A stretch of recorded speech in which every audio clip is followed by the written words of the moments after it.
2 hours after giving birth, I looked at my husband expecting him to hold our baby. He leaned over and said, "I already have a son with another woman. I will not acknowledge your child." I didn't scream. I just smiled and whispered, "Then remember this moment." The next morning, my life changed forever. The sterile smell of the hospital room suddenly felt suffocating as Marcus stood at the foot of my bed, his custom-tailored suit, a stark contrast to the faded hospital gown I wore. The steady beep of the heart monitor seemed excessively loud, cutting through the heavy silence that followed his declaration. He reached inside his designer leather briefcase and pulled out a thick stack of papers, dropping them onto my tray table with a soft thud. "This is a post-nuptial agreement," he said, his voice completely devoid of the warmth that had characterized our 7-year marriage. "Sign it, you leave with nothing. You waive all claims to my assets, my properties, and any future earnings in exchange. I will provide a minimal monthly stipend for the child.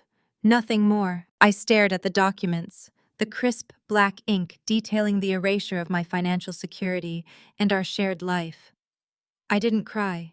The shock was a cold, hard weight settling in my chest, numbing the physical pain of childbirth. I looked up at him, searching for the man I thought I knew, the man who had promised to protect and provide for us. He wasn't there. "You really think this is how it ends?" I asked, my voice barely above a whisper, keeping my expression neutral. He let out a short, humorless laugh, buttoning his suit jacket. "How else would it end, Maya? You're a data clerk, you punch numbers into spreadsheets for a mediocre salary, you have zero understanding of real wealth or how it's generated. My real estate developments bring in millions while you sit in a cubicle crunching meaningless data. I'm not letting you drag me down, and I'm certainly not splitting my empire with someone who contributes nothing." His arrogance was a physical presence in the small room. He paced to the window, looking out over the Atlanta skyline, as if he already owned it completely, dismissing me and the infant sleeping peacefully in the bassinet beside my bed. He didn't even glance at her. "I've been generous, letting you live in the Buckhead house this long," he continued, his tone casual, as if discussing the weather. "But my new family needs the space. You have 30 days to vacate. Sign the papers." "Maya, let's not make this difficult. You don't have the resources for a legal battle." I slowly reached for the pen resting on the bedside table. The metal felt cold against my skin, the same coldness that was rapidly replacing the lingering shock. I didn't argue. I didn't beg. I didn't point out the years I spent supporting his early ventures, the late nights. I stayed up reviewing his contracts, the sacrifices I made to ensure his success. None of it mattered to him now. I pulled the document toward me and, without a word, signed my name on the dotted line, the scratch of the pen on paper echoing in the silent room. Marcus turned from the window, surprise flickering briefly in his eyes, before being replaced by a smug, satisfied smile. "Smart girl," he said, snatching the document from the tray table and sliding it back into his briefcase. He didn't look at our daughter. He didn't look back at me. He just walked out the door, shutting it firmly behind him. The click of the latch was the sound of a closing chapter.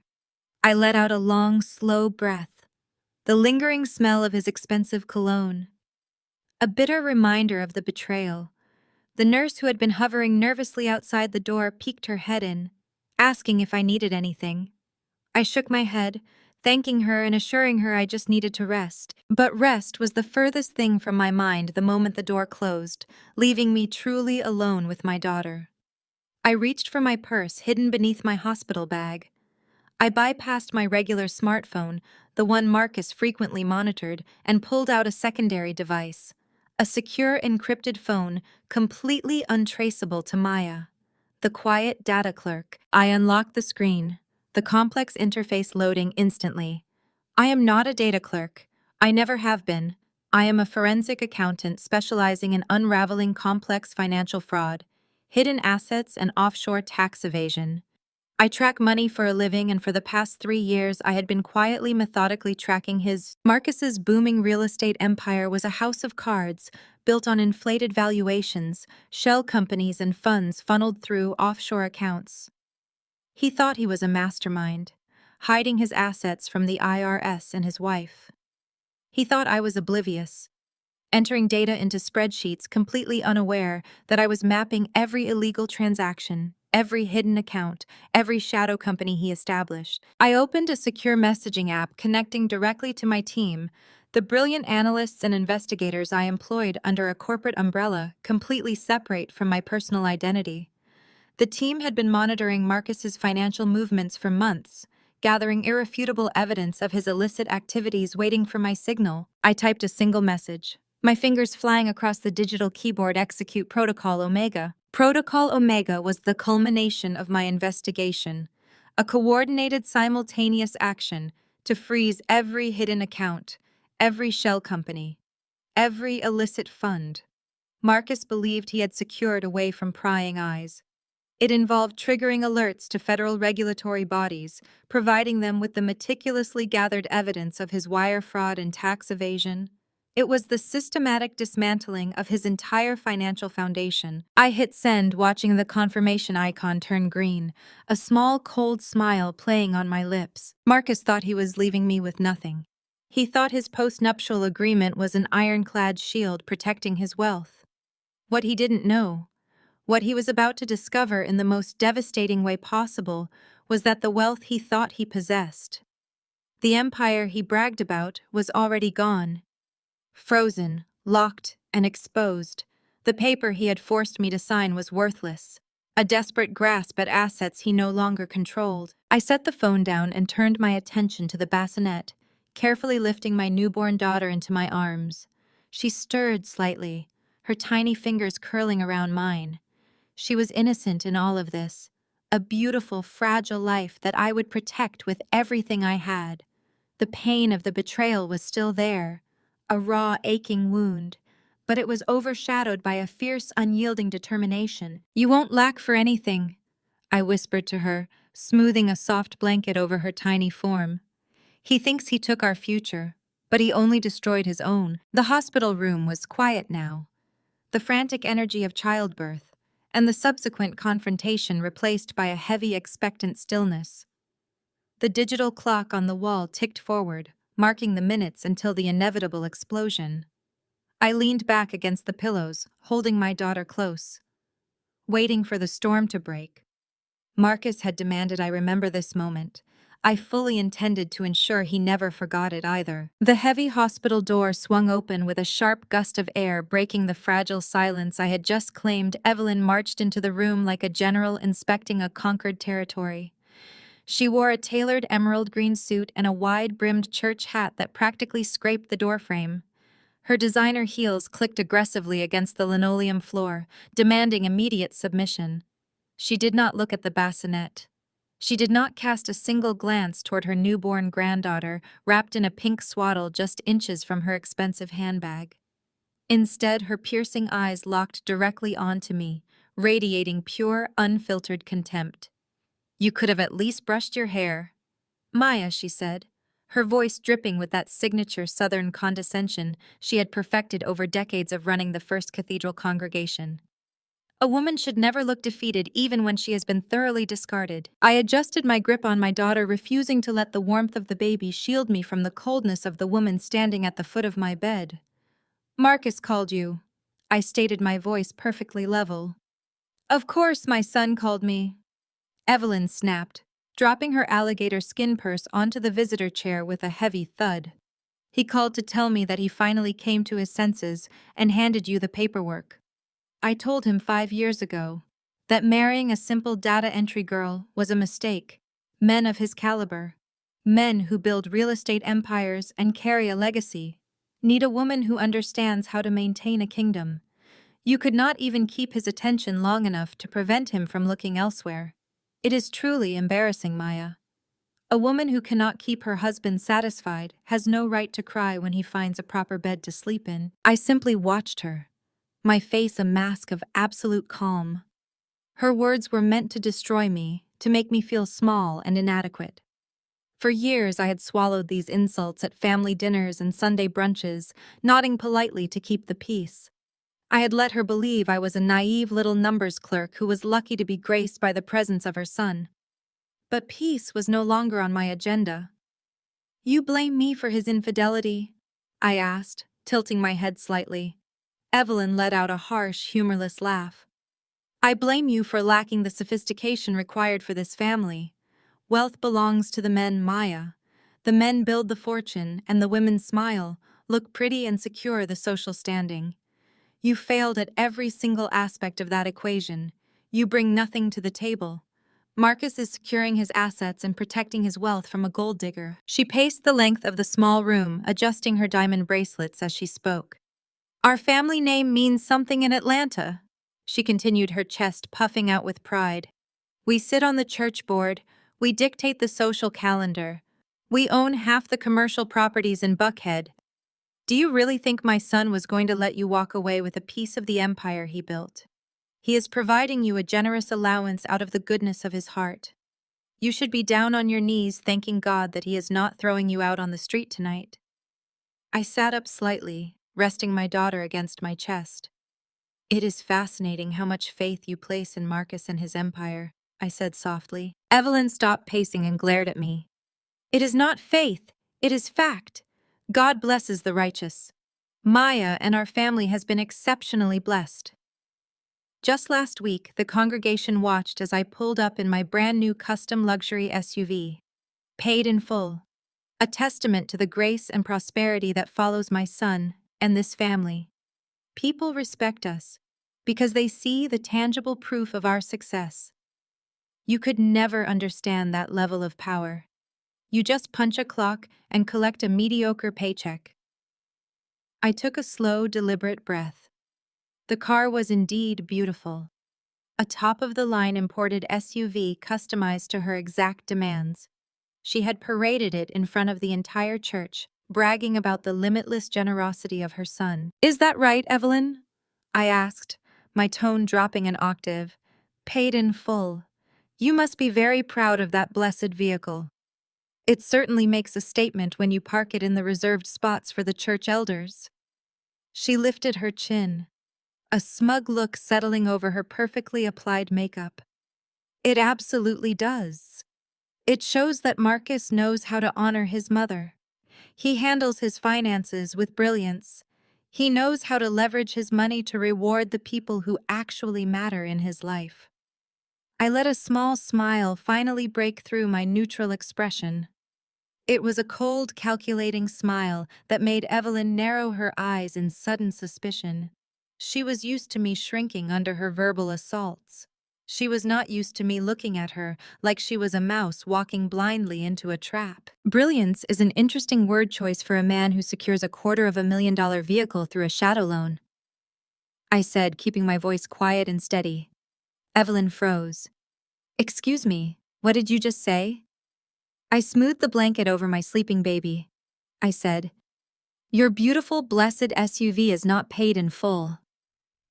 Evelyn Marcus financed it through a private lending firm because his primary bank accounts were already overdrawn. Your car is owned by that specific lending firm." "You are lying," she hissed, pointing a manicured finger at me. "My son paid cash." I shook my head slowly, my smile widening. "He routed the secondary financing through a shell company. The debt is secured against the title. And I own that exact firm, Evelyn. The car is mine." Evelyn stood frozen, the color draining from her face as the reality of my words hung in the sterile hospital air. Before she could muster a coherent response, the door swung open again.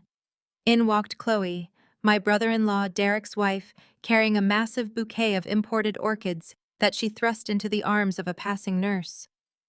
Chloe was the picture of Buckhead society perfection, her blonde hair blown out to a flawless bounce, a limited edition Birkin bag resting conspicuously in the crook of her arm.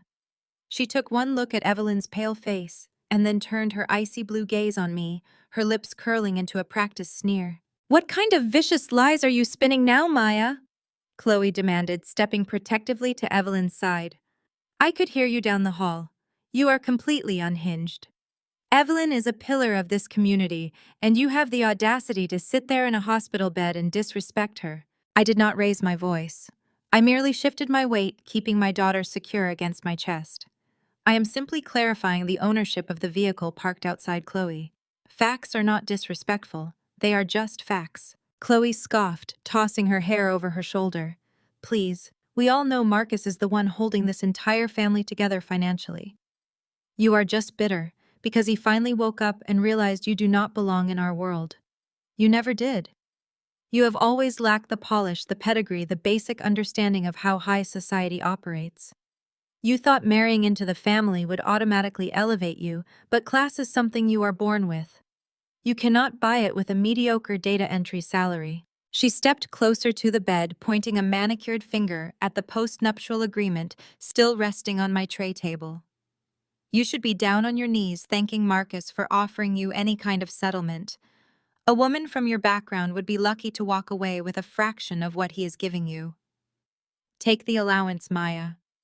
Take it, and go back to whatever unremarkable life you came from, before you ruin what little dignity you have left.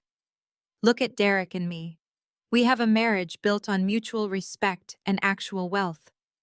Derek treats me like a queen because I bring value to his life. I fit into his world seamlessly. I do not drag him down. I let her finish her speech. I let her revel in her perceived superiority, watching the smug satisfaction settle over her features. She truly believed her narrative. She truly believed her proximity to Derek's supposed wealth made her untouchable, mutual respect and actual wealth. I repeated, testing the words on my tongue. That is a beautiful illusion, Chloe. It really is. The Lake Como wedding was spectacular, by the way. I loved the floral arrangements. Chloe blinked, momentarily derailed by the shift in topic. My wedding was featured in 3 bridal magazines. It was the social event of the season. Derek spared no expense because he wanted the world to know how much he values me. He spared no expense because I approved the wire transfer, I said, my voice dropping to a hard, flat register. Chloe's smug smile faltered. What are you talking about? She snapped. I am talking about the fact that 3 months before your picturesque Italian wedding, Derek's real estate holding company was 6 hours away from completely defaulting on a massive commercial loan. He was entirely illiquid. He had leveraged every asset he possessed, including the ring on your finger, and he was about to lose it all. He came to me, not Marcus, not Evelyn. He came to the mediocre data clerk because he knew I had the capital and the discretion to bail him out without alerting the church board or the country club. You are lying, Chloe spat, though a tremor of genuine fear had entered her voice. Derek is a multimillionaire. He has trust funds. He had trust funds, I corrected. He drained those 5 years ago, funding his failed tech startups. The $1 million Lake Como wedding, the custom Vera Wang gown, the chartered flights for your bridesmaids. I paid for all of it. I extended him a line of credit through a corporate entity to save him from public bankruptcy and absolute humiliation. I own the debt on your perfect marriage, Chloe. Every single luxury you have flaunted in my face for the past 3 years was purchased with my money. Chloe looked at Evelyn, silently begging her mother-in-law to refute my claims. Evelyn just stared at me, her mouth slightly open, the realization of my true financial reach finally beginning to penetrate her arrogance. Derek would have told me, Chloe insisted, her voice rising in pitch. He tells me everything. We do not keep secrets. We are partners. Partners usually share bank statements, I noted calmly. Have you ever actually seen the statements for your joint accounts, Chloe, or does Derek handle all the finances to protect you from the stress? At that exact moment, the sharp ping of a text message echoed in the silent room. Chloe jumped instinctively, reaching for her phone tucked inside her designer bag. She pulled it out, her eyes scanning the screen. I watched the blood rapidly drain from her face, leaving her chalky white. She tapped the screen frantically, her breath hitching in her throat. Another ping sounded, then a third. A rapid succession of notifications that made her hands shake so violently she nearly dropped the device. What is it? Evelyn demanded, stepping toward her daughter-in-law. What is wrong with your phone? Chloe could not speak. She just stared at the screen, her eyes wide with mounting terror. I did not need to see the screen to know what those messages said. I knew the exact automated phrasing the bank utilized. The platinum card was declined. Chloe frantically dialed the concierge number on the back of her heavy metal credit card. She paced the narrow space beside the bed, her designer heels snapping against the linoleum, ignoring Evelyn's warning glances. Yes, this is Chloe Blackwell. She snapped into the receiver, making the baby stir against my chest. My card was just declined at the boutique downstairs. I need this hold lifted immediately. Do you have any idea how much money my husband keeps in your institution? I adjusted the swaddle around my daughter. I offered no words of comfort, letting the silence amplify Chloe's mounting desperation. What do you mean flagged for internal review? Chloe's voice cracked, losing its polished cadence. It is a platinum account. You cannot freeze it without calling my husband directly. Put your manager on the phone now. Evelyn stepped forward, grabbing Chloe's arm. Chloe, stop yelling.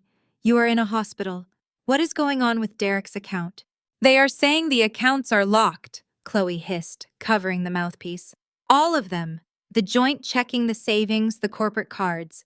Everything is coming up as frozen under a federal hold. She pulled the phone to her ear, flushing red. Listen to me, she yelled at the unfortunate bank representative.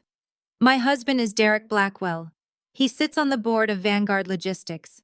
He will have your job for this. Unfreeze the account now. I leaned back against the stark white hospital pillows. He does not sit on that board anymore, Chloe. My quiet voice sliced through her, ranting like a blade. Chloe lowered her phone slowly. She stared at me, her chest heaving, the bag slipping from her arm. What did you just say? Evelyn demanded, stepping directly up to the side of my bed. The matriarchal mask was cracking. What lies are you spreading about my eldest son? I am not spreading anything, Evelyn, I replied, maintaining steady eye contact. I am just keeping you updated on the morning news. Vanguard Logistics held an emergency board meeting at 7 o'clock this morning. They unanimously voted to terminate Derek as chief financial officer and strip his board seat. Chloe let out a breathless, mocking laugh. She is insane. Derek left for the office at 6. He was preparing for a quarterly review. He was preparing to cover his tracks. I corrected her, shifting my gaze to Chloe. But you cannot cover a $5 million deficit when the forensic auditors already have the unencrypted ledgers. Derek has been embezzling from Vanguard's pension fund for 2 years to maintain that lifestyle you love so much. All paid for with stolen retirement funds. You are a liar, Chloe screamed, throwing her phone onto the small visitor couch. Derek makes a fortune. He is a genius with investments. Derek is a gambler who ran out of luck. I said, my tone completely conversational. He used a network of shell companies to siphon the money. He thought routing it through 3 different international servers would hide the trail. It was actually quite sloppy. A first-year accounting student could have spotted the anomalies in the quarterly reconciliation reports. Evelyn slammed her hands down on the metal railing of my hospital bed, leaning over me with pure malice. How could you possibly know any of this? You sit at a desk and enter data. You know nothing about corporate finance. I know everything about corporate finance, I said, my voice hardening. I told you I am a forensic accountant. When Vanguard Logistics hired an independent contractor to investigate their missing funds, they hired my firm. I personally verified the digital evidence. I compiled the dossier. I handed the irrefutable proof of Derek's embezzlement to the board of directors yesterday afternoon. They ousted him this morning, and the bank froze his assets 20 minutes ago, pending the federal investigation. Chloe let out a sharp, gasping sob, her knees buckling slightly as she grabbed the edge of a chair for support. The reality of her situation was finally crashing down around her. The wealth she had weaponized against me was gone, replaced by the terrifying specter of federal charges and public ruin. Evelyn did not collapse. Her fear instantly transmuted into a towering, uncontrollable rage. Her face contorted, the veins in her neck standing out against her expensive pearl necklace. She had lost control of the narrative, lost control of her son's fortunes, and lost control of me. You vindictive, destructive little witch! Evelyn snarled, her voice a venomous hiss. You planned this. You deliberately set out to ruin my family because you were jealous of our success. I simply illuminated the truth. I said, holding her furious gaze without blinking. You built a glass house on stolen money, Evelyn. I just handed them the stones. With a guttural sound of pure fury, Evelyn raised her hand high into the air. The heavy diamond rings on her wrist clattered together a sharp metallic warning. She lunged forward, her palm descending rapidly, aiming a vicious slap directly at my face. I did not flinch. I did not raise my arm to block her. I simply watched her cross the final line of civility. Before her hand could make contact with my skin, the heavy wooden door to the hospital room was thrown open with a loud, authoritative bang. Evelyn froze her hand, hovering inches from my cheek. Chloe jumped, letting out a startled shriek. A hospital administrator stood in the doorway, pale and tight with stress. He was looking directly at the two men standing behind him. They wore identical dark suits, gold badges gleaming clearly on their belts. I apologize for the intrusion, Mrs. Blackwell, the hospital administrator stammered. The taller agent stepped into the room, his eyes sweeping over Evelyn and Chloe, before settling on the empty space beside my bed. We are looking for Marcus Blackwell, the agent stated, his voice carrying absolute federal authority. We have a federal warrant here for his immediate arrest.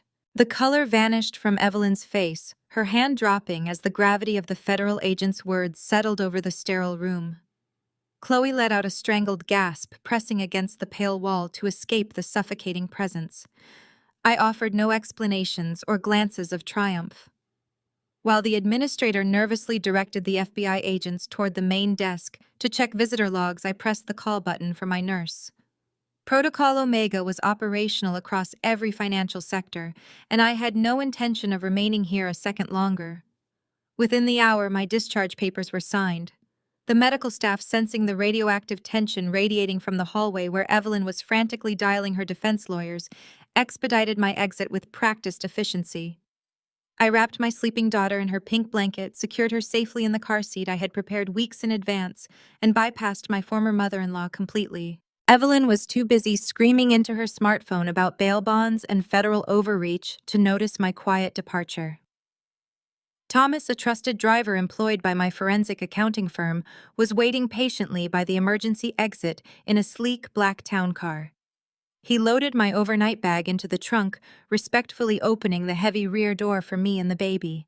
The warm Atlanta air washed over my face as I slid into the leather seat, finally closing the door on the hospital and the crumbling remnants of the Blackwell family dynasty. We glided seamlessly onto the interstate highway, moving steadily north toward the exclusively affluent neighborhood of Buckhead.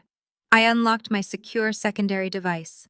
Urgent messages from my forensic team flooded the encrypted interface, confirming that federal regulators had successfully frozen every single one of Marcus's offshore accounts and officially seized his domestic holding companies. His meticulously hidden empire, built entirely on wire fraud and systemic tax evasion, was currently being dismantled piece by piece. My focus, however, rapidly shifted from the satisfying digital takedown to the immediate physical reality of my home. The sprawling $2 million estate was legally mine, purchased primarily with my hidden capital brilliantly disguised as an anonymous investment from one of Marcus's many shell companies. He genuinely believed he owned it outright, which perfectly explained the aggressive 30-day eviction notice he had tossed onto my hospital tray table. As the town car turned onto my private cobblestone driveway, the tranquil vision of my peaceful return instantly evaporated. A massive commercial moving truck was parked aggressively across the elegant paving. Its heavy rear doors swung wide open to the afternoon sun. Two burly men in faded blue work shirts were carelessly carrying my antique mahogany dresser down the front marble steps. My heart hammered against my ribs, not from fear, but from a cold rising anger that sharpened my senses. Scattered recklessly across the manicured emerald green front lawn were messy piles of my intimate personal belongings.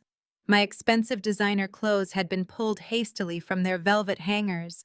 Heavy boxes of my cherished books were dumped unceremoniously onto the damp grass, and framed photographs of my late parents were tossed aside like worthless garbage. Standing directly in the center of the destructive chaos, shouting frantic directions at the moving crew with absolute unearned authority, was a young woman wearing a clinging, vibrant red sundress. Jasmine. Marcus had never bothered to formally introduce us, but I knew her sharp face intimately from the countless months I had spent tracking his illicit expenditures. She was a former nightclub bottle service waitress he had quietly set up in a luxurious high-rise condo downtown, funding her lavish lifestyle with money skimmed directly from his unsuspecting investors. Now she was standing brazenly on my private property, directing the physical destruction of my life, as if she were the rightful lady of the manor. Thomas parked the heavy car a safe distance from the commercial moving truck, turning back to look at me with silent concern. I signaled for him to stay put carefully, unbuckling my sleeping daughter and stepping out of the vehicle. My sensible flats crunched loudly against the decorative gravel, instantly drawing Jasmine's undivided attention. She spun around on her designer wedges, her oversized gradient sunglasses pushed up into her highlighted hair, her face lighting up with a malicious, triumphant smile. "You actually have a lot of nerve showing up here today," she shouted, marching aggressively down the brick front walk to confront me. The weary movers paused their labor to watch the unfolding spectacle. Jasmine crossed her tanned arms tightly over her chest, eyeing my faded hospital clothes and the swaddled infant resting in my arms with unconcealed biting disgust. "Marcus explicitly told me you might try to show up and cause a pathetic scene," she sneered, tossing her hair over her bare shoulder. "He said you were completely delusional, desperately clinging to a dead marriage that ended years ago. Well, reality check, honey. You are officially out on the street." I kept my expression neutral, adjusting the soft blanket. "You are trespassing on my property, Jasmine," I said, projecting clearly over the idling truck. "I suggest you tell these gentlemen to put my things back before I call the authorities." Jasmine threw her head back and let out a loud laugh.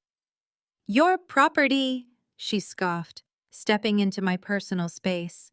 She reached into her oversized tote bag and yanked out a thick stack of legal documents, shoving them toward my face. "Marcus signed the deed over to me yesterday morning," she taunted, waving the crisp papers like a flag. "The entire estate belongs to me now.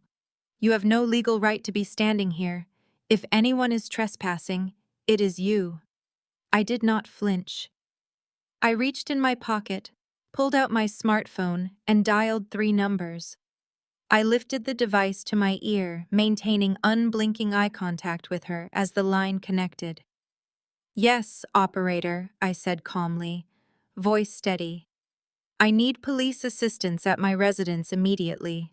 An intruder is waving forged papers." Jasmine dropped her arms, the triumphant smirk sliding entirely off her face, replaced by a flash of genuine uncertainty.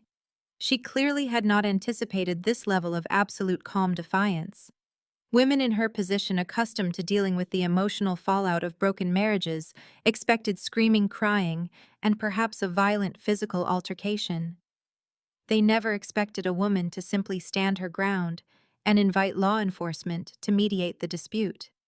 She quickly recovered her composure, tossing her highlighted hair over her bare shoulder and letting out a harsh, dismissive scoff, waving the thick stack of legal papers again. "You are making a massive fool of yourself," Maya Jasmine sneered, pointing a manicured finger directly at my face. "The police are going to drag you off this property in handcuffs. Marcus explicitly warned me you were mentally unstable, but this display is honestly just pathetic." I ignored her completely, choosing instead to focus entirely on comforting my newborn daughter. The moving crew, sensing the impending legal complications, quietly halted their physical labor. They set my antique mahogany dresser down on the grass, exchanging nervous glances before rapidly retreating to the safety of their large commercial moving truck. They were paid hourly to move furniture, not to become legally entangled in a high-stakes domestic dispute involving police officers.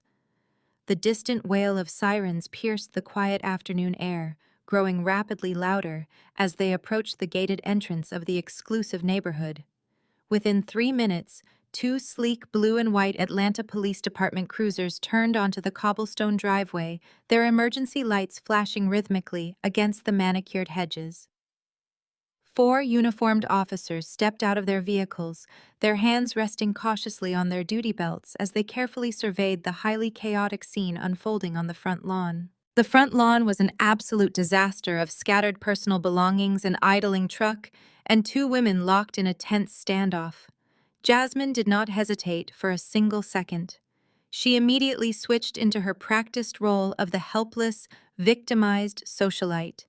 She practically sprinted toward the lead officer, an older man with graying hair at his temples and a stern, no-nonsense expression. Her eyes were suddenly bright with manufactured tears, her voice trembling perfectly as she launched into her theatrical performance, gesturing wildly toward me as if I posed a massive threat to her physical safety. "Officer, thank goodness you are finally here," Jasmine cried. "This woman is completely unhinged. She is aggressively trespassing on my private property and harassing me while I am simply trying to move into my new home. I feel incredibly unsafe right now." The lead officer held up a single authoritative hand to slow her down. "Ma'am, please take a deep breath. Let us figure out exactly what is going on here today. Who officially owns this property? I do," Jasmine declared, instantly, practically shoving her stack of documents directly into his chest. "My partner is Marcus Blackwell. You must know the Blackwell family, right? They own half the commercial real estate in this city. Marcus legally signed the deed to this estate over to me just yesterday morning. That woman standing over there by the car is his crazy ex-wife. She was legally evicted, but she absolutely refused to accept the reality of the situation. She just showed up here demanding entry and trying to intimidate my innocent moving crew. You need to arrest her immediately and physically remove her from my property." The lead officer took the documents from Jasmine, adjusting his stance. He began to review the top page. His partner, a much younger officer with sharp observant eyes, walked slowly toward me. He looked carefully at my faded hospital clothes, the newborn baby resting peacefully against my chest, and the imposing figure of Thomas standing silently by the town car. "Ma'am," the younger officer said respectfully, intentionally keeping his voice low to avoid waking the sleeping child. "Can I please see your identification? And can you explain to me why you are currently standing on this property?" I nodded gently, shifting my daughter to one single arm. I retrieved and handed him my valid Georgia driver's license. "My name is Maya Blackwell," I said, my voice projecting clearly enough for Jasmine and the lead officer to hear every single word. "I am on this property today because it is my primary legal residence. I just gave birth to my daughter 3 days ago, and I am simply returning home from the hospital." Jasmine let out a highly exaggerated groan, crossing her arms tightly and rolling her eyes at the lead officer. "Do you see exactly what I am dealing with here?" She is completely delusional. "The house legally belongs to me. Marcus gave it to me as a gift. Just look at the deed. It has his authorized signature right there at the bottom." The lead officer looked up from the printed papers, his brow furrowed in genuine confusion. He walked over to join his younger partner, holding the documents out for me to clearly see. "Mrs. Blackwell, these papers do indeed appear to be a quitclaim deed, signed by a Marcus Blackwell, formally transferring ownership of this estate to a Jasmine Carter. Are you currently undergoing any formal divorce proceedings?" I looked at the paper. The signature definitely belonged to Marcus, undoubtedly signed in a moment of sheer arrogance to impress his young mistress. It was a very bold move, but it was built entirely on a foundation of absolute financial ignorance. "We are indeed undergoing a legal separation," Officer, I replied, my tone remaining perfectly civil. However, Marcus Blackwell did not have the actual legal authority to transfer the deed to this property to anyone. He simply cannot give away something he does not actually own. Jasmine let out a loud screech of pure frustration. "He owned this house outright, Maya. He paid straight cash for it 5 years ago. You are just making up desperate lies because you literally have completely nowhere else to go right now." I turned slightly to Thomas, giving him a brief nod. Thomas smoothly opened his black leather briefcase, retrieved a single crisp manila folder, and handed it directly to the lead officer without speaking a word. "I highly recommend you review those specific documents, officer," I instructed, watching the profound confusion deepen on his weathered face. Marcus Blackwell did not pay cash for this estate. He took out a massive, highly leveraged mortgage to secure the initial purchase. 2 years ago, when his commercial real estate investments began to rapidly fail, he secretly took out a secondary mortgage against the equity. He completely maxed out every single line of credit. 3 months ago, Marcus completely defaulted on both of those outstanding mortgages, I continued. The primary lending institution initiated formal foreclosure proceedings immediately. He hid the notices. He failed completely. When the bank initiated the foreclosure, the massive debt was immediately purchased by my private equity firm. Last week, while I was in the hospital, my legal team officially executed the final foreclosure. Marcus was legally nothing more than a squatter residing in a house he no longer owned. Your fake deed is invalid. Marcus is just a broke, homeless squatter. The lead officer stared at the crisp foreclosure documents, his brow furrowing, as he absorbed the devastating legal reality printed on the page. Jasmine's manufactured confidence wavered, her mouth opening and closing silently, as the undeniable truth of Marcus's financial ruin was laid bare in front of the authorities. The younger officer stepped forward, tapping his radio to call in a quick verification of the foreclosure filing with the county clerk. The radio crackled, emitting a short burst of static before the dispatcher's voice confirmed the authenticity of the documents I had provided. The majestic Buckhead estate was entirely mine, legally seized and firmly possessed by my debt collection firm. The lead officer turned his stern gaze back to Jasmine, holding out the forged quitclaim deed she had proudly paraded just moments ago. He shook his head slowly, his expression hardening into a look of absolute professional disdain. Jasmine stumbled backward, her designer wedges crunching loudly against the decorative gravel as the illusion of her newly acquired wealth shattered completely. The humid Atlanta breeze suddenly felt suffocating, pressing down on the chaotic scene as the balance of power shifted permanently in my favor. "Ma'am, this deed is completely fraudulent," the lead officer stated, his voice carrying the heavy, inflexible weight of the law. "The property belongs to Mrs. Blackwell's firm. You have absolutely no legal right to be here, and you are currently trespassing on private property." Jasmine let out a shrill, panicked shriek, snatching the fake papers from his hand and staring at them as if they had suddenly caught fire.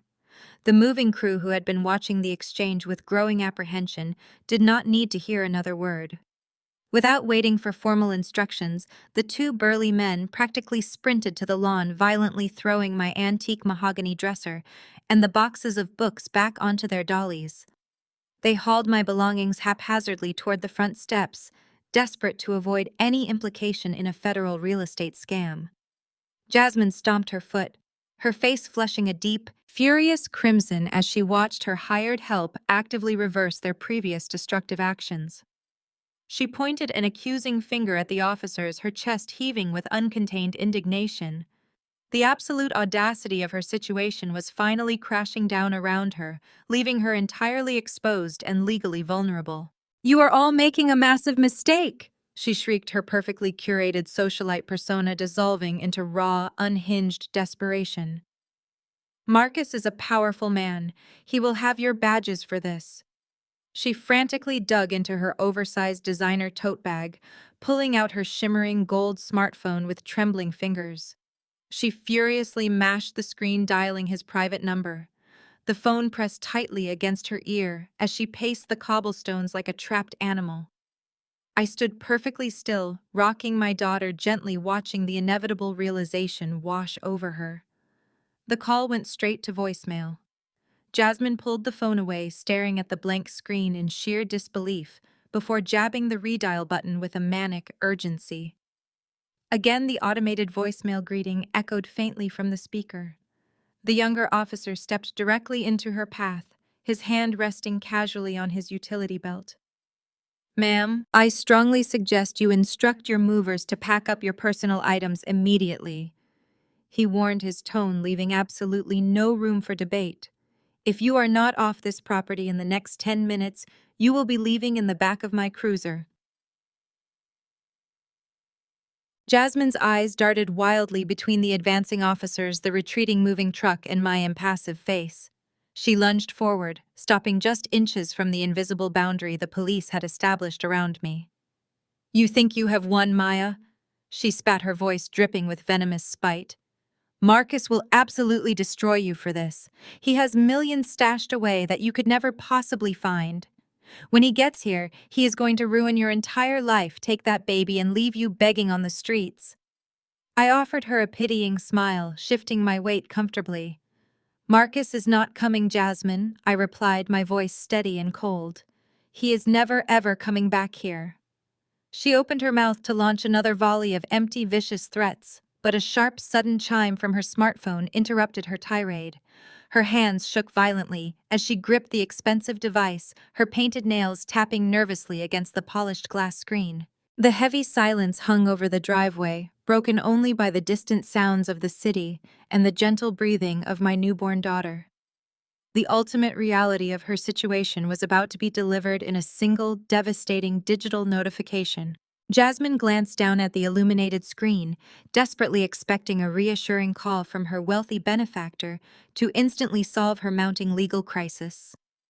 Instead, her eyes widened in absolute horror as she read the incoming message displayed clearly across the bright display.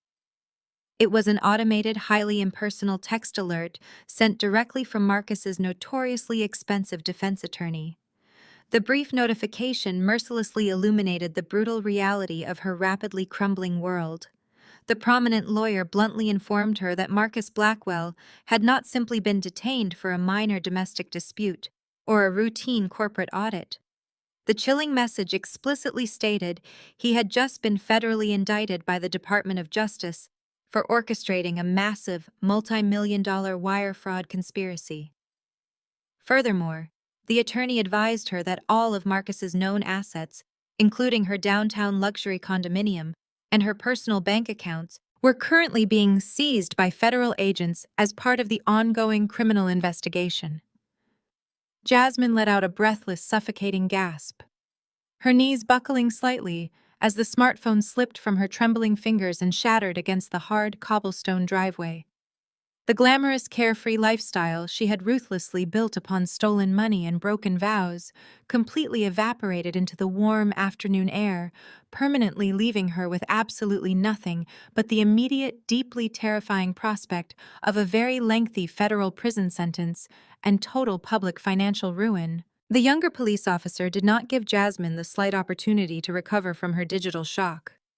He stepped forward immediately, calmly, but very firmly, placing his right hand on her trembling shoulder, guiding her away from the shattered glass and my property line. She offered absolutely no physical resistance, her previous belligerence completely extinguished by the terrifying reality of federal wire fraud charges. The moving crew, working with an astonishing speed, had already returned my heavy mahogany dresser and moving boxes to the grand foyer. I thanked them, handed the foreman a generous cash tip for his unscripted trouble, and watched the massive commercial truck rumble heavily down the long cobblestone driveway. The two police cruisers followed shortly after, their taillights disappearing past the wrought iron gates, leaving the sprawling Buckhead estate draped in a profound, unfamiliar silence. Thomas carried my overnight bag inside, gave me a respectful nod, and quietly departed to return to the firm. I stood alone in the massive entryway, breathing in the comforting scent of lemon polish and old wood. The house was officially mine. I carried my sleeping daughter upstairs to the master suite, carefully stepping over a discarded pair of Jasmine's flashy designer stilettos. I kicked the shoes directly into the hallway trash bin before settling the baby into the pristine antique crib I had restored months ago. The heavy silence of the house was a soothing balm, a hard-won victory over the chaotic destruction Marcus had attempted to inflict upon my life. For the next 3 days, I focused entirely on my daughter and the quiet restoration of my physical space. I hired a specialized luxury cleaning crew to thoroughly scrub away any lingering traces of Marcus and his evicted mistress. My peaceful isolation was inevitably interrupted by the persistent buzzing of my secure tablet. My forensic team was continuously monitoring the financial ripples of Marcus's federal indictment, but the urgent alert that caught my immediate attention was entirely social. A massive digital invitation had just been blasted across the elite social circles of Atlanta. Evelyn Blackwell was organizing a lavish black-tie charity gala at the prestigious Heritage Fellowship Church. The explicitly stated purpose of this opulent event was to establish a robust legal defense fund for her eldest son. Evelyn was aggressively weaponizing her formidable social standing within the affluent congregation, spinning a wildly fabricated narrative to anyone who would listen.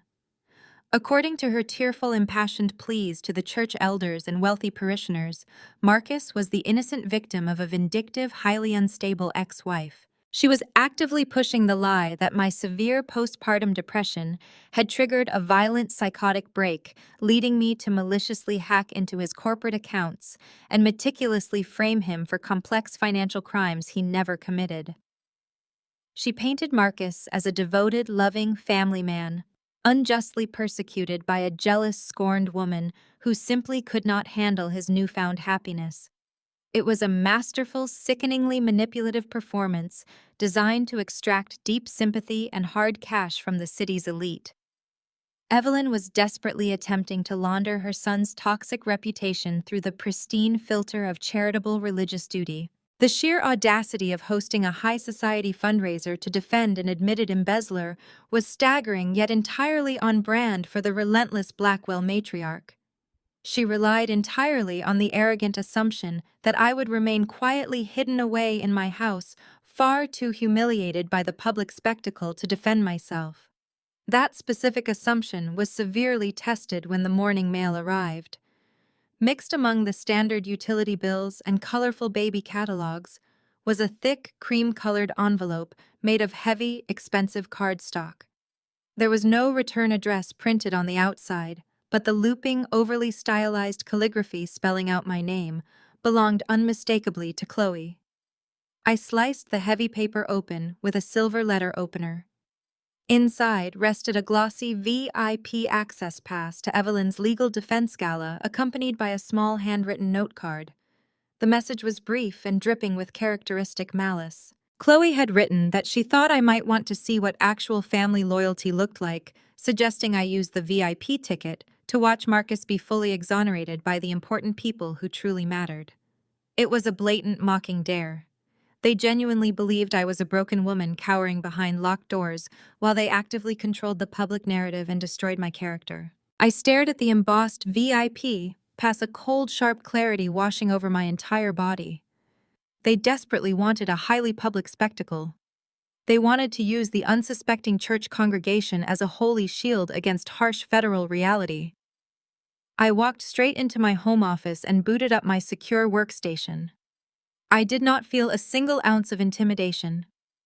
I accessed the encrypted server containing the fully compiled evidence from the Vanguard Logistics investigation. I confidently hit the print button. The high-speed laser printer hummed to life, rapidly spitting out stack after stack of undeniable, irrefutable financial documentation. I gathered the official bank transfer logs, the specific routing numbers for the offshore shell companies, and the detailed ledgers proving Marcus had systematically drained the pensions of hard-working employees to fund Evelyn's extravagant country club lifestyle and Chloe's endless designer shopping sprees. I meticulously organized the paperwork into several sleek black leather portfolios. I would not allow Evelyn to stand at a sacred pulpit and solicit unearned donations based on malicious lies. I walked back upstairs to the sunlit nursery. My daughter was awake, looking up at me with bright, observant eyes. I smiled gently, lifting her from the soft crib. I carefully selected a sophisticated, tailored navy blue evening gown from my freshly organized closet. If the arrogant Blackwell women truly wanted me to attend their little fundraiser, I would absolutely honor their mocking invitation. I would walk directly into their lavish church gala, carrying my beautiful, perfect newborn daughter and the heavy black leather dossiers containing the absolute destruction of their carefully fabricated reality. The heavy oak doors of my Buckhead estate clicked shut behind me, sealing away the peaceful sanctuary I had spent the past week meticulously reclaiming. As Thomas navigated the town car through the winding avenues toward the Heritage Fellowship Church, my secure tablet chimed with continuous updates from my informants within Evelyn's elite social circle. The sheer scale of her orchestrated smear campaign was breathtaking in its malicious efficiency. While I had been quietly changing the estate locks, hiring security, and establishing a stable environment for my newborn daughter, my former mother-in-law had been tirelessly working the prominent church pews. Evelyn absolutely refused to accept the humiliating defeat of her eldest son's federal indictment. Instead of quietly hiring legal counsel and fading from the public eye, she aggressively weaponized her formidable status within the affluent congregation. According to the forwarded emails and leaked text threads currently filling my digital inbox, Evelyn had requested an emergency meeting with Pastor Miller and the church elders 3 days ago. She had arrived at the mega church dressed in somber black, clutching a designer handkerchief and weeping with practiced theatrical precision. She spun a devastating, entirely fabricated narrative that Marcus was the innocent victim of my severe postpartum psychosis. She explicitly claimed that my mental instability had driven me to violently hack into Vanguard Logistics' highly secure corporate servers. In her twisted version of reality, I was a deeply jealous, vindictive woman who had meticulously framed her perfect son for multi-million-dollar wire fraud simply because I could not handle his overwhelming professional success. The church elders' men who had regularly enjoyed Marcus's lavish financial donations and exclusive country club dinners swallowed her poisonous lies without demanding a single shred of actual proof. Evelyn masterfully manipulated their deeply ingrained patriarchal biases, painting me as a hysterical mastermind determined to destroy a good Christian family man. The congregation mobilized with terrifying speed. Under the holy guise of a charitable mission, Evelyn announced the grand gala to raise urgent legal defense funds for Marcus. She branded it as a righteous crusade against federal overreach and spousal sabotage. Thousands of dollars began pouring into the newly established trust fund almost immediately.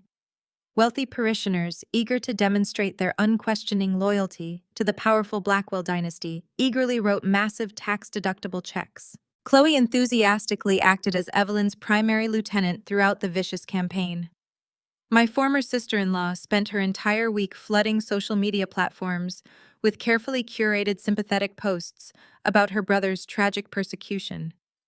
She organized the upscale catering, selected the premium floral arrangements, and personally managed the exclusive guest list for the black tie event. Chloe felt absolutely untouchable, operating within the fortified protective walls of their social fortress. It was that exact blinding arrogance that had prompted her to send me the mocking VIP invitation. She genuinely believed I was currently cowering in a cheap apartment, completely destitute and utterly paralyzed by the overwhelming weight of their collective public condemnation. She desperately wanted me to witness their spectacular triumph, assuming my presence would serve as the ultimate submission to their superior social power. I looked down at the heavy black leather dossiers resting securely on the plush leather seat beside me. The comprehensive documents contained the undeniable, irrefutable truth of Marcus's embezzlement. The detailed bank routing numbers, the signed authorization forms for the hidden offshore shell companies, and the tragic records of stolen employee pension funds were meticulously categorized and fully authenticated. I had also included the official federal foreclosure documents, proving Evelyn's own lavish lifestyle had been funded entirely by her son's rampant criminality. The truth was not a matter of subjective opinion or emotional manipulation. It was a rigid mathematical certainty. Thomas smoothly pulled the town car into the expansive circular driveway of the Heritage Fellowship Church. The grand architectural structure was brightly illuminated against the darkening evening sky. Expensive luxury vehicles lined the manicured entrance, depositing men in tailored tuxedos and women in shimmering evening gowns. Valets rushed to open doors, welcoming the city's elite into the sanctuary of the Blackwell's manufactured innocence. I waited patiently until the primary rush of wealthy attendees had completely cleared the grand entrance before signaling Thomas to open the door. The cool night air brushed against my face as I stepped confidently onto the pristine pavement. I adjusted my sleeping daughter in my arms, ensuring her soft pink blanket was perfectly secure. I wore a tailored floor-length navy blue evening gown that projected absolute uncompromising authority. I did not look like a broken, hysterical woman suffering from a psychotic break. I looked exactly like the successful forensic accountant who had single-handedly dismantled a corrupt financial empire. I grasped the handles of the heavy leather dossiers, feeling the solid weight of undeniable justice in my hands. I walked deliberately up the wide marble steps, my posture impeccably straight, my gaze fixed firmly on the towering oak doors of the grand venue. Two uniformed security guards stationed at the entrance stepped forward, their expressions hardening as they recognized my face from Chloe's relentless social media campaign. They moved aggressively to block my path, clearly instructed to prevent the supposedly unstable ex-wife from disrupting the holy proceedings. I did not slow my steady, determined pace. I raised my chin, locked eyes with the taller guard, and fluidly produced the gold-embossed VIP access pass Chloe arrogantly mailed to me. The guard stared at the premium authenticated ticket in absolute confusion. His strict orders directly conflicted with the exclusive access pass resting in my steady hand. He hesitated, glancing nervously at his partner, the momentary indecision providing exactly the opening I required. I smoothly bypassed their defensive line, pushing the heavy brass handles of the main sanctuary doors. The venue doors swung open with a resounding heavy thud that instantly echoed through the cavernous space. The ambient chatter of hundreds of affluent guests ceased. I walked into the blinding light of the gala holding my baby and my truth ready to tear down their glass house. The heavy brass handles clicked shut behind me, sealing the sanctuary hall. Chandeliers cast a fractured light across the sea of designer gowns and tuxedos. The air felt suddenly thick, heavy with the expensive perfumes of the city's elite. The ambient hum of privileged chatter died almost instantly. A sharp intake of breath from a parishioner recognizing my face spread like wildfire across the crowded floor. Hundreds of eyes turned to stare at the woman they had just spent the last hour pitying and condemning.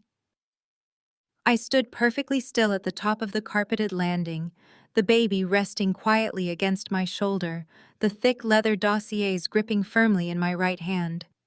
I did not look like the deranged, hysterical ex-wife Evelyn had vividly described to them. I stood perfectly tall, wrapped in impeccable navy silk, exuding an aura of absolute unshakable calm. The string quartet playing softly in the corner faltered a stray cello note screeching into the suffocating silence. Wealthy donors lowered their champagne flutes, exchanging nervous, bewildered glances. Chloe was the first from the inner circle to spot me. She was standing near a massive ice sculpture, a smug smile permanently etched onto her face until her eyes locked onto mine. Chloe stood frozen, her designer gown shimmering uselessly under the lights. The color drained from her perfectly contoured cheeks. Her champagne flute slipped through her trembling fingers, shattering violently against the polished marble floor. The sharp crash snapped the hypnotic spell holding the room hostage. The murmurs grew steadily louder, shifting from confusion to morbid curiosity as they scrutinized my unbothered demeanor. From the main stage, Evelyn Blackwell noticed the disruption. She had been standing behind a podium draped in floral garlands, basking in the sympathetic glow of her audience, while a massive projection screen behind her displayed touching, heavily edited photos of Marcus volunteering at local soup kitchens. She gripped a wireless microphone tightly in her manicured hand. Her gaze tracked the parted sea of guests until it landed squarely on me. Absolute fury contorted her features, shattering the grieving mother persona she had so carefully constructed. She marched down the stage steps, her heels striking the floor with aggressive, militant precision. "How dare you show your face here?" Evelyn's voice boomed through the sophisticated sound system, the amplified sound bouncing off the vaulted ceilings. She did not lower the microphone. She wanted the entire congregation to witness my humiliation. "You have caused this family enough pain, Maya. You have destroyed my son's life with your psychotic delusions, and now you come here to desecrate a holy gathering meant to save him." She gestured wildly toward the burly, uniformed security guards standing near the lavish catering stations. "Remove this woman immediately. She is dangerously unstable and is currently trespassing on a private ticketed event." The guards hesitated, exchanging uncertain looks. The authority radiating from my posture contradicted Evelyn's hysterical accusations. I did not raise my voice or offer a frantic defense. I simply shifted the heavy leather dossiers, letting the gold-embossed Vanguard Logistics logo catch the brilliant chandelier light. "I received a VIP invitation from Chloe," I stated clearly, my voice carrying naturally across the silent room without the aid of a microphone. I held up the glossy cardstock pass, ensuring the closest guests could clearly read the elegant calligraphy. I was told this congregation was eager to hear the absolute truth regarding Marcus's situation. I brought the documentation to oblige. Evelyn let out a harsh, amplified laugh that sounded entirely devoid of humor. She paced back and forth in front of the front row of VIP tables, gripping the microphone like a weapon. "Documentation. You mean more of your fabricated paranoid delusions? This congregation will not listen to the ravings of a sick, vindictive woman." She turned her back to me, addressing the crowd with outstretched arms. "Look at her dragging a newborn baby into this space just to garner unearned sympathy. It is exactly the kind of manipulative sociopathic behavior that forced Marcus to seek a divorce in the first place. Security, I will not ask again. Throw her out before I call the local authorities." The guards finally began moving toward me, their expressions hardening. I had precisely 30 seconds before they physically escorted me out the heavy oak doors and into the cold night. I did not panic. I calmly reached into my evening clutch and pulled out my smartphone.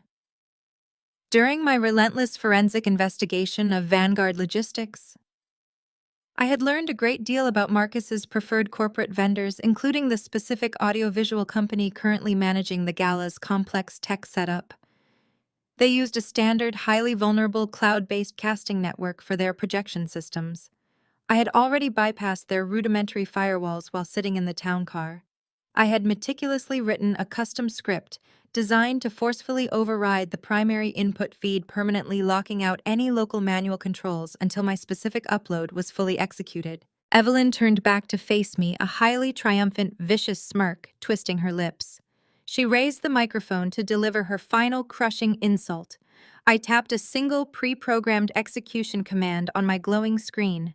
I bypassed the AV booth, completely seizing direct administrative control of the massive digital projector suspended above the main stage. The touching fabricated slideshow of Marcus reading to underprivileged children abruptly vanished. A sharp, loud burst of digital static crackled through the overhead speakers, causing Evelyn to flinch and drop the microphone from her mouth. The giant projection screen went completely black for 1 second before snapping back to brilliant life. It did not show a family man. It displayed a high-resolution, unredacted image of Marcus's official Department of Justice federal indictment. The harsh glare of the federal seal illuminated the entire ballroom, casting long, dark shadows across the terrified faces of the church elders.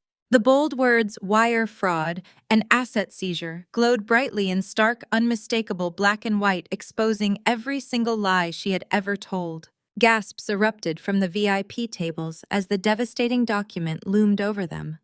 Women in sequined gowns covered their mouths in genuine horror, while businessmen swiftly pulled out their smartphones, frantically reading the live news updates that matched my projection. The silence of the room morphed into an angry, buzzing hive. I did not give the bewildered crowd a moment to recover from the initial shock. My thumb tapped my phone screen a second time, executing the next sequence of my custom program. The massive digital display shifted seamlessly from the federal indictment to a series of pristine, meticulously highlighted banking statements. These were not Vanguard Logistics corporate accounts. These were the confidential financial records belonging specifically to the Heritage Fellowship Church Primary Charitable Trust. I had spent the last 48 hours tracing the exact destination of the legal defense donations Evelyn had so passionately solicited. The image clearly displayed a massive wire transfer initiated yesterday morning. $50,000 had been moved directly from the church's supposedly sacred nonprofit account into a deeply obscured private shell corporation. Pastor Miller, who had proudly introduced the fundraiser less than an hour ago, stepped forward, his face draining of color. He squinted at the screen, his eyes tracking the red arrows connecting the church routing number to the recipient account. I tapped my screen again, unmasking the beneficiary of the mysterious corporation. The account belonged to a notorious offshore gambling syndicate. Beside the bank transfer, a separate document materialized. It was a digital copy of an overdue marker belonging to Derek Blackwell Marcus and his reckless younger brother. Evelyn had not been raising money to protect her son from federal prison. She had been actively siphoning the generous tax-deductible tithes to quietly erase Derek and his catastrophic sports betting debts before the bookies could break his legs. The visual proof was undeniably concrete, linking the exact dollar amount missing from the charity fund to the exact debt Derek owed. Outrage instantly rippled through the pews. A prominent local developer who had just written a massive check for the fake defense fund stood up and slammed his fist down onto his beautifully decorated table. "You stole from the ministry to pay off a bookie!" The developer bellowed, his voice cutting through the rising chaos. Evelyn stood frozen near the stage steps, her mouth opening and closing like a suffocating fish. She looked toward Chloe, but her daughter was already backing away, desperately trying to distance herself from the catastrophic fallout. Before Evelyn could formulate a coherent lie, I advanced the presentation to the ultimate betrayal. The screen transitioned to a fresh set of financial documents. This time, the highlighted transfers originated directly from the newly established Marcus Blackwell Legal Defense Fund.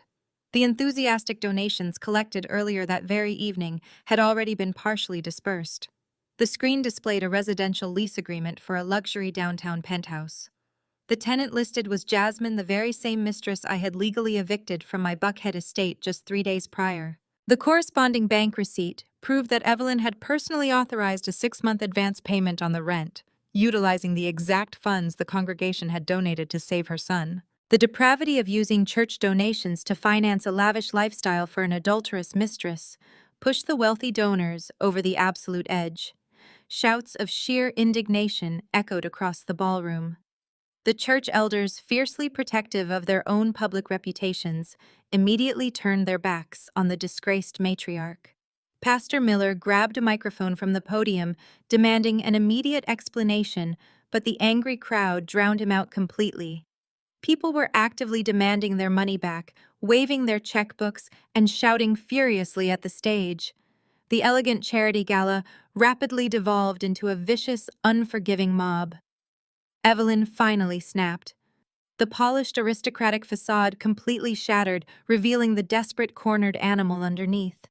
She let out a guttural, unhinged shriek and scrambled up the carpeted stairs toward the audiovisual equipment rack positioned precariously near the massive projection screen. She abandoned all pretense of dignity, hiking up her expensive designer gown as she threw herself at the towering stack of amplifiers and servers. "Turn it off!" she screamed, clawing frantically at the thick bundles of black cables connecting the projector to the mainframe. Her perfectly styled hair fell into her face in frantic strands. She yanked violently on a heavy power cord, desperate to plunge the room into darkness and hide the proof of her crimes. But she possessed absolutely no understanding of the complex network I had hacked. The projector was hardwired to an emergency backup generator on the ceiling, completely independent of the local floor rack she was currently destroying.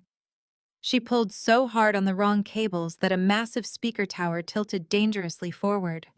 It crashed onto the wooden stage with a deafening, thunderous boom, sending a painful wave of audio feedback shrieking through the entire venue. Guests covered their ears, stepping away in disgust as Evelyn tripped over the tangled wires, falling hard onto her hands and knees. She sprawled ungracefully across the wooden floorboards, her expensive silk dress tearing loudly against the exposed metal brackets of the ruined equipment. The massive projection screen remained brightly illuminated above her head, continuing to broadcast the undeniable banking records linking her directly to fraud gambling debts and her son and his infidelity. She frantically tried to push herself up, but her designer heels snagged viciously in a thick coil of audio cables, trapping her completely. The entire congregation watched in absolute silent judgment as the fallen matriarch thrashed helplessly on the floor like a captured insect. Nobody moved forward to offer her a hand. Nobody offered a single word of comfort. The unyielding silence of the wealthy donors conveyed a permanent excommunication from their elite society. I stood at the back of the room, gently rocking my sleeping daughter, watching Evelyn Blackwell drown completely in the inescapable public consequences of her own devastating arrogance. The agonizing spectacle of the Blackwell matriarch whimpering on the ruined stage floor did not inspire a single ounce of pity from the furious donors surrounding me. Evelyn's carefully curated empire of lies had collapsed into a humiliating heap of torn silk and tangled electrical cords, leaving a sudden gaping vacuum of power that her fiercely loyal daughter foolishly attempted to fill. Chloe had spent the entire evening preening by the massive melting ice sculptures, drinking expensive champagne, and soaking in the unearned sympathy of Atlanta's most gullible elite. Now watching her mother completely self-destruct under the harsh, unforgiving glow of my projected digital evidence, Chloe's deeply ingrained instinct for vicious self-preservation kicked into overdrive. She did not rush forward to untangle her sobbing mother from the heavy audio cables. She did not offer a compassionate hand to help the disgraced woman stand up and salvage her dignity. Instead, Chloe whipped her head toward the back of the sanctuary, her heavily mascaraed eyes locking onto me with a frantic, unhinged hatred that bordered on absolute madness. She shoved violently past a group of stunned church elders, her silver designer heels stomping aggressively against the plush burgundy carpet as she charged directly down the center aisle. "You are a clinically insane, jealous psycho," Chloe shrieked, her voice echoing painfully through the cavernous hall without the need for an amplified microphone. She closed the considerable distance between us in mere seconds, stopping just inches from my face, her chest heaving with unrestrained, furious rage. The sweet, supportive sister persona she had so flawlessly performed for the wealthy congregation instantly evaporated, replaced entirely by the vicious, entitled bully I had silently endured for so many years. She raised a visibly shaking finger, pointing it directly at my face while completely ignoring the peaceful newborn sleeping securely in my arms. "I am going to destroy you for this, Maya. I will personally hire the most ruthless defamation lawyers in this entire state and bleed you completely dry. We are going to sue you for every single penny you have left, take that baby away from you permanently, and lock you in a psychiatric ward where you clearly belong. You have no actual proof of anything, just fabricated, heavily edited screenshots. You probably paid some cheap offshore hacker to create in a desperate, pathetic bid for public attention." I did not take a single step backward in the face of her mounting aggression. I did not raise my voice, nor did I offer a frantic defensive explanation to the massive crowd of wealthy spectators now watching our tense confrontation with bated breath. I simply offered my former sister-in-law a cold, deeply pitying smile that caused her to falter slightly in her aggressive, domineering stance. She fully expected me to cower in fear, to shrink under the immense, crushing weight of her wealthy family's traditional intimidation tactics. She expected the meek, submissive wife who had silently tolerated their endless emotional abuse to simply surrender and walk away. I shifted my weight comfortably, gently balancing my sleeping daughter against my chest, and brought my smartphone up to eye level. "I highly suggest you save your precious legal fund, Chloe," I stated evenly, my voice slicing effortlessly through the heavy, suffocating tension of the crowded ballroom. "You are going to need a remarkably good criminal defense attorney for yourself." Without waiting for her inevitable shrieking rebuttal, I smoothly swiped my thumb across the glowing glass screen of my mobile device. Above our heads, the massive digital projector clicked loudly, instantly swapping the damning image of Evelyn's offshore wire transfers for a brand new, highly classified federal document. A collective stunned gasp rippled through the vast sea of tailored tuxedos and shimmering evening gowns as the high-resolution image came into incredibly sharp focus against the bright white canvas screen. It was an official, heavily stamped Articles of Incorporation document retrieved directly from the Department of Justice's ongoing criminal investigation into the Vanguard Logistics financial scandal. Chloe spun around rapidly, her eyes darting frantically across the massive text illuminated brightly above her head. The projected document detailed the exact structural hierarchy of the primary offshore shell corporation that had been utilized to systematically launder Marcus's stolen employee pension funds and illegally finance Derek's massive underground gambling debts.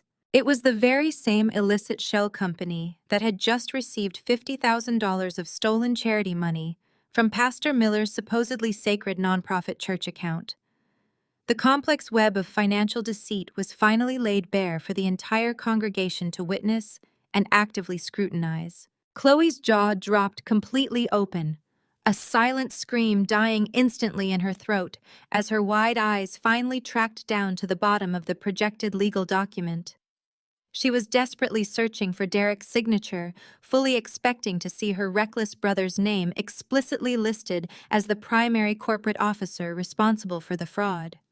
Instead, the bright white screen mercilessly displayed Chloe's own unmistakable looping signature, officially authorizing the formation of the fraudulent financial entity. Right beside her highly stylized autograph sat her full legal name, her private home address, and her highly sensitive personal social security number. The bold, unredacted federal documentation positively identified Chloe Blackwell as the sole corporate proprietor, the primary financial guarantor, and the exclusive executive director of the illegal money laundering operation.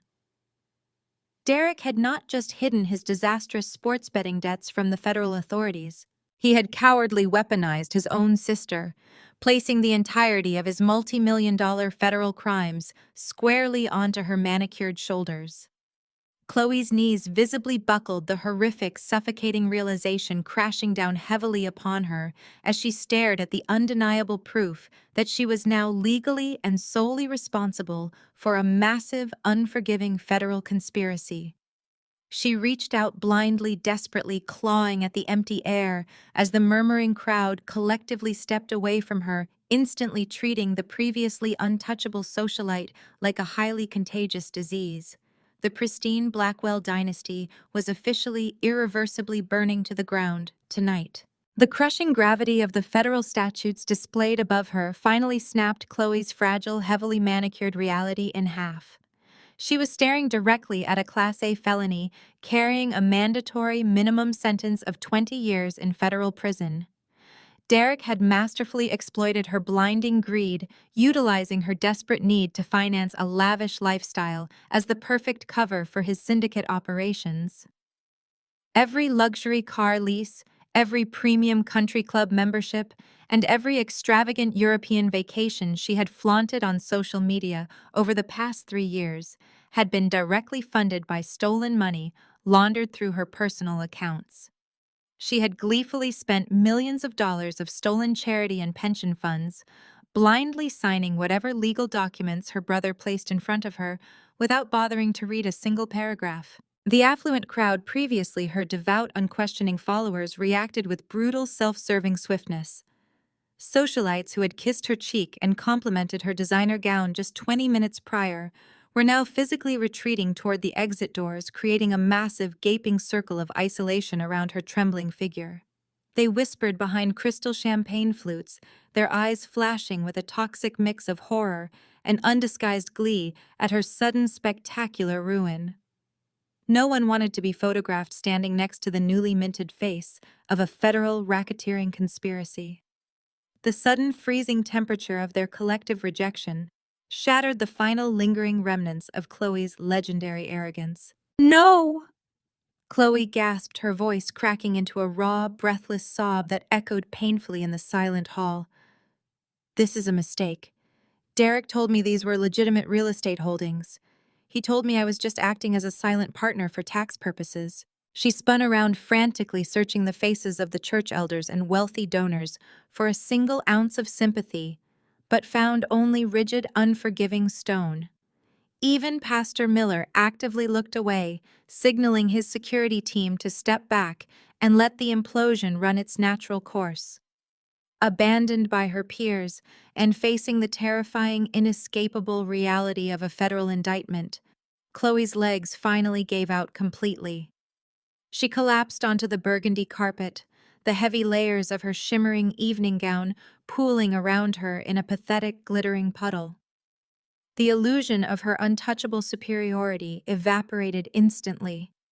She was no longer a powerful, intimidating socialite dictating the social hierarchy of Atlanta's elite. She was a terrified, cornered suspect, realizing she was about to take the fall for a massive financial empire. She dragged herself across the carpeted floor, her perfectly styled hair falling into her tear-streaked face. She crawled directly toward the landing, where I stood, her silver heels discarded and forgotten, somewhere in the panicked crowd. She looked up at me from the floor, her heavily mascaraed eyes wide with a manic, desperate terror. "Maya, please!" Chloe begged, her voice dissolving into a pathetic, high-pitched whine. "You have to help me. You are the only person who actually understands this complex forensic accounting. You traced the shell companies. You found the hidden offshore accounts. You know exactly how Derek manipulated the digital ledgers." She reached out her trembling, manicured fingers, grasping frantically at the hem of my navy silk gown. I did not step back, but I did not offer a comforting hand. I stood perfectly still, looking down at the woman who had spent years making my daily existence an absolute living hell. "You have the unredacted files," Chloe continued, sobbing so hard she could barely choke out the words. "You can prove he forged my signature on the secondary wire authorizations. You can testify as an expert witness that I lacked the financial literacy to orchestrate this level of corporate fraud. I will give you anything you want. I will publicly apologize. I will transfer the Buckhead estate fully into your name tomorrow. Just please do not let them send me to federal prison. I would not survive a week in a concrete cell." The sheer, unadulterated irony of her desperate plea hung heavily in the air. For years, she had mocked my accounting career, constantly degrading my profession as boring middle-class drudgery, while she paraded around on the allowance of her brother's success. She had actively weaponized her social standing to isolate me, whispering vicious rumors about my mental health to anyone who would listen. Now kneeling in the ruins of her fraudulent life, she was begging the very woman she had relentlessly bullied to save her from a steel cage. I looked down into her terrified, tear-stained face, my expression remaining completely neutral. I shifted my daughter gently in my arms, ensuring her soft blanket was securely wrapped against the cool draft of the large hall. I did not feel a single twinge of guilt, nor did I feel the sudden, fiery rush of triumphant revenge. I simply felt an overwhelming, profound sense of finality. The relentless, exhausting war against the Blackwell family was officially over. "I am not your defense attorney, Chloe," I stated calmly, my voice projecting clearly over her frantic, echoing sobs. "I am a forensic auditor. My job is strictly to uncover the unvarnished truth, document the hidden transactions, and present the irrefutable evidence. I have successfully completed my job tonight. What happens next is entirely out of my jurisdiction." Chloe let out a desperate, agonizing wail, burying her face into her hands, as the sheer weight of her hopeless situation crushed her final defenses. I offered her a cold, razor-sharp smile that did not reach my eyes. "You have spent your entire life bragging about your untouchable status," I said, my tone dripping with absolute freezing finality. "I suggest you rely heavily on your precious white privilege and your elite high society connections to save you now. Good luck with the federal prosecutors." I turned my back on her violently sobbing figure, the heavy oak front doors opening smoothly as I walked out into the cool, absolutely silent night, leaving the burning wreckage of their empire firmly behind me. The crisp autumn breeze washed over my face as I cleared the sanctuary threshold, but my departure was abruptly halted. A battered sedan screeched to a chaotic halt directly at the base of the illuminated marble steps, bypassing the valet line entirely. The rear passenger door flew open, striking a decorative stone planter with a loud crunch. Out stumbled Jasmine. She was a stark, jarring contrast to the heavily curated elegance of the Blackwell Gala. Gone were the designer handbags and premium silk blouses she had proudly flaunted during her tenure as Marcus's pampered secret. Tonight she wore a rumpled tracksuit, her hair pulled into a frantic, uneven knot. In her arms she awkwardly balanced a wailing toddler. The boy possessed the exact same dark sweeping curls and prominent jawline as my ex-husband, a living, breathing testament to his infidelity. Jasmine was panting heavily, her eyes wide and bloodshot with absolute desperation. She did not even glance in my direction as she charged blindly up the grand staircase. She pushed past the bewildered security guards, shoving her way straight through the open oak doors I had just exited. Curiosity anchored my feet to the pristine pavement. I turned slowly, remaining shrouded in the evening shadows of the portico, to witness the final spectacular nail being driven into the Blackwell coffin. Jasmine stormed onto the burgundy carpet, her sudden chaotic presence acting like a secondary explosive device in the already decimated ballroom. The congregation had barely processed Chloe sobbing on the floor and Evelyn bleeding near the destroyed audiovisual equipment. Now, an unhinged, screaming woman clutching Marcus's illegitimate son had breached their fortified perimeter. Jasmine did not care about the shocked stares of the prominent church elders or the whispering wealthy donors. She locked onto Evelyn's torn, disheveled figure near the stage and unleashed a furious, ear-piercing shriek that demanded absolute attention. She aggressively thrust a crumpled stack of legal papers high into the air. They were the formal eviction notices I had personally executed, paired with a fistful of violently declined platinum credit cards. She marched straight into the epicenter of the room, using the wailing child as a highly visible, undeniable prop against the manufactured narrative of Marcus's righteous Christian morality. Evelyn's eyes bulged in unadulterated horror. She scrambled to her feet, ignoring the torn fabric of her gown, and lunged forward with her hands outstretched, desperately trying to silence the approaching disaster. She hissed viciously, commanding Jasmine to leave the holy sanctuary instantly. But Jasmine was far beyond the reach of Evelyn's aristocratic intimidation.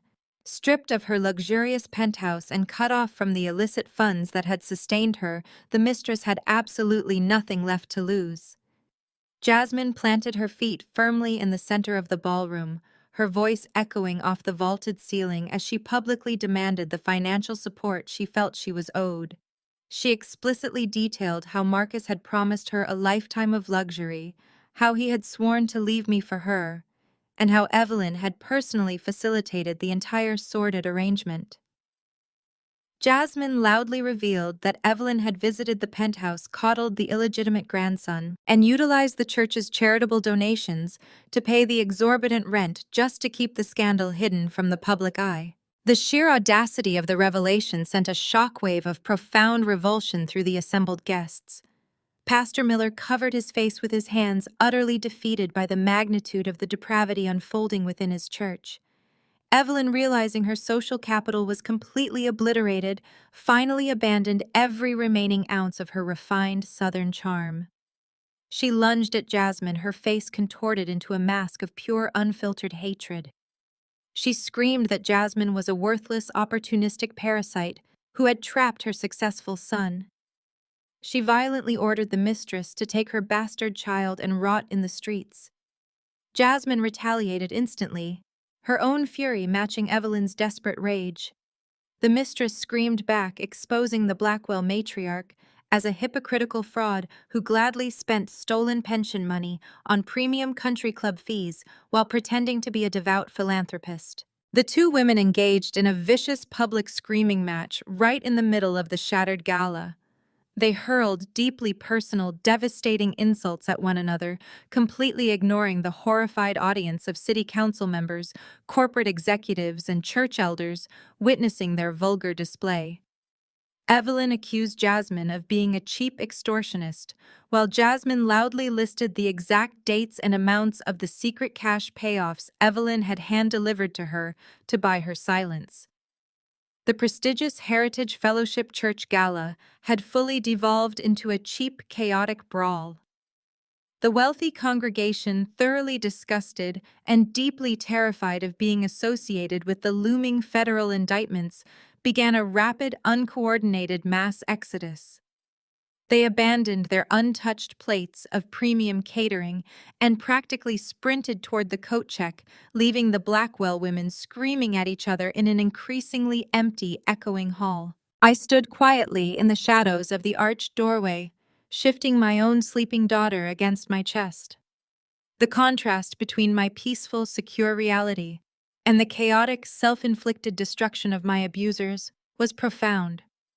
The Blackwells had built their entire empire on lies, theft, and ruthless manipulation, convinced their elevated social status granted them permanent immunity from consequences. Now stripped of their stolen wealth and exposed before their most valuable peers, they were tearing each other apart like starving wolves fighting over a barren carcass. I did not need to say another word or present another file. The ultimate justice was simply letting them destroy themselves completely. I finally turned away from the deafening, pathetic screams, echoing loudly through the grand marble foyer, walking slowly down the brightly illuminated steps toward Thomas and the waiting, running town car. The incredibly crisp night air instantly filled my lungs, clean and finally free of their toxic, suffocating influence forever. A completely new, unburdened chapter of my beautiful life had officially begun for me and my own daughter. My hand had barely grazed the polished chrome handle of the waiting town car when a deafening chorus of sirens shattered the tranquility of the cool autumn night. Thomas instinctively stepped in front of me, shielding my daughter and me, as a chaotic convoy of vehicles swarmed the pristine circular driveway. 4 marked police cruisers, accompanied by 2 imposing black SUVs with flashing grille lights, careened past the terrified valet attendants. They jumped the manicured curbs and parked at aggressive, jagged angles, completely blocking the grand entrance of the country club. The spinning red and blue strobes painted the white marble columns of the building in harsh, frantic bursts of neon color. This was not a routine patrol responding to a noise complaint or a minor domestic disturbance. This was a highly coordinated tactical raid. Dozens of uniformed officers and plainclothes federal agents poured out of the vehicles before the tires had even stopped rolling. Their boots hit the pavement with heavy, synchronized thuds that resonated through the quiet courtyard. I stood frozen in the safety of the shadows by my idling car, holding my breath as the team surged up the illuminated grand staircase. They moved with terrifying purpose, bypassing the retreating, horrified socialites who were still pouring out of the venue. The officers did not spare a single glance at the panicked donors fleeing the scene. Their focus was locked entirely on the echoing screams still emanating from the shattered gala inside. The heavy oak front doors which I had just exited moments prior were violently shoved wide open. The sudden, overwhelming intrusion of armed law enforcement instantly silenced the vicious, echoing brawl happening in the main foyer. I stepped slightly to the side, adjusting my sleeping newborn against my shoulder to ensure I had a clear, unobstructed view through the massive glass windows flanking the entrance. Inside, the chaotic scene froze as if someone had hit a pause button. Jasmine stood completely paralyzed, her furious jaw hanging slack as she clutched Marcus's illegitimate toddler against her chest. Evelyn was standing just a few feet away from her chest, heaving her perfectly styled hair, now a tangled, sweaty mess around her flushed face. The sudden silence in the cavernous room was thick and suffocating, broken only by the heavy, authoritative footsteps of the lead detective marching directly onto the plush, burgundy carpet.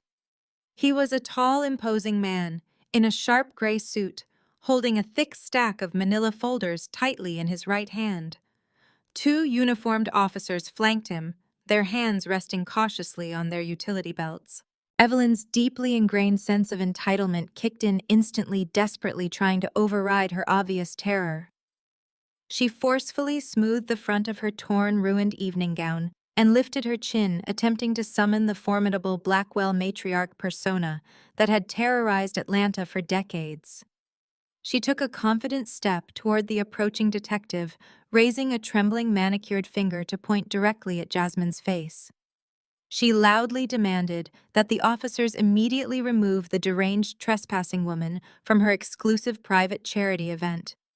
She shrieked that Jasmine was a dangerous stalker who was terrorizing her family and actively disrupting a sacred religious gathering. Evelyn fully expected the law enforcement officers to defer to her immense wealth, to blindly obey her commands, and to swiftly escort the embarrassing mistress out of her sight. She expected her elite social status to provide a permanent, impenetrable shield against any form of public accountability. The lead detective did not even look at Jasmine. He did not ask for identification, nor did he order his officers to escort the terrified mistress from the premises. Instead, he marched straight past Jasmine and stopped exactly 2 feet in front of Evelyn. He raised the thick stack of legal documents, the harsh fluorescent overhead lights catching the official, unredacted federal seals stamped across the heavy paper. The detective's voice boomed through the silent foyer, carrying an absolute chilling authority that completely neutralized Evelyn's frantic demands. He stated her full legal name loudly, declaring that she was officially under arrest. The remaining church elders and lingering socialites gasped in unison, their eyes widening in pure shock as the detective began reading the extensive, devastating list of formal charges. He cited massive systematic embezzlement of nonprofit church funds, aggressive wire fraud, and severe corporate racketeering. Evelyn's arrogant facade disintegrated into pure, unfiltered panic. She shook her head violently, backing away from the detective as if he were holding a loaded weapon. She screamed that there had been a massive misunderstanding, that she was a highly respected philanthropist, and that they had absolutely no right to speak to her in such a disrespectful manner.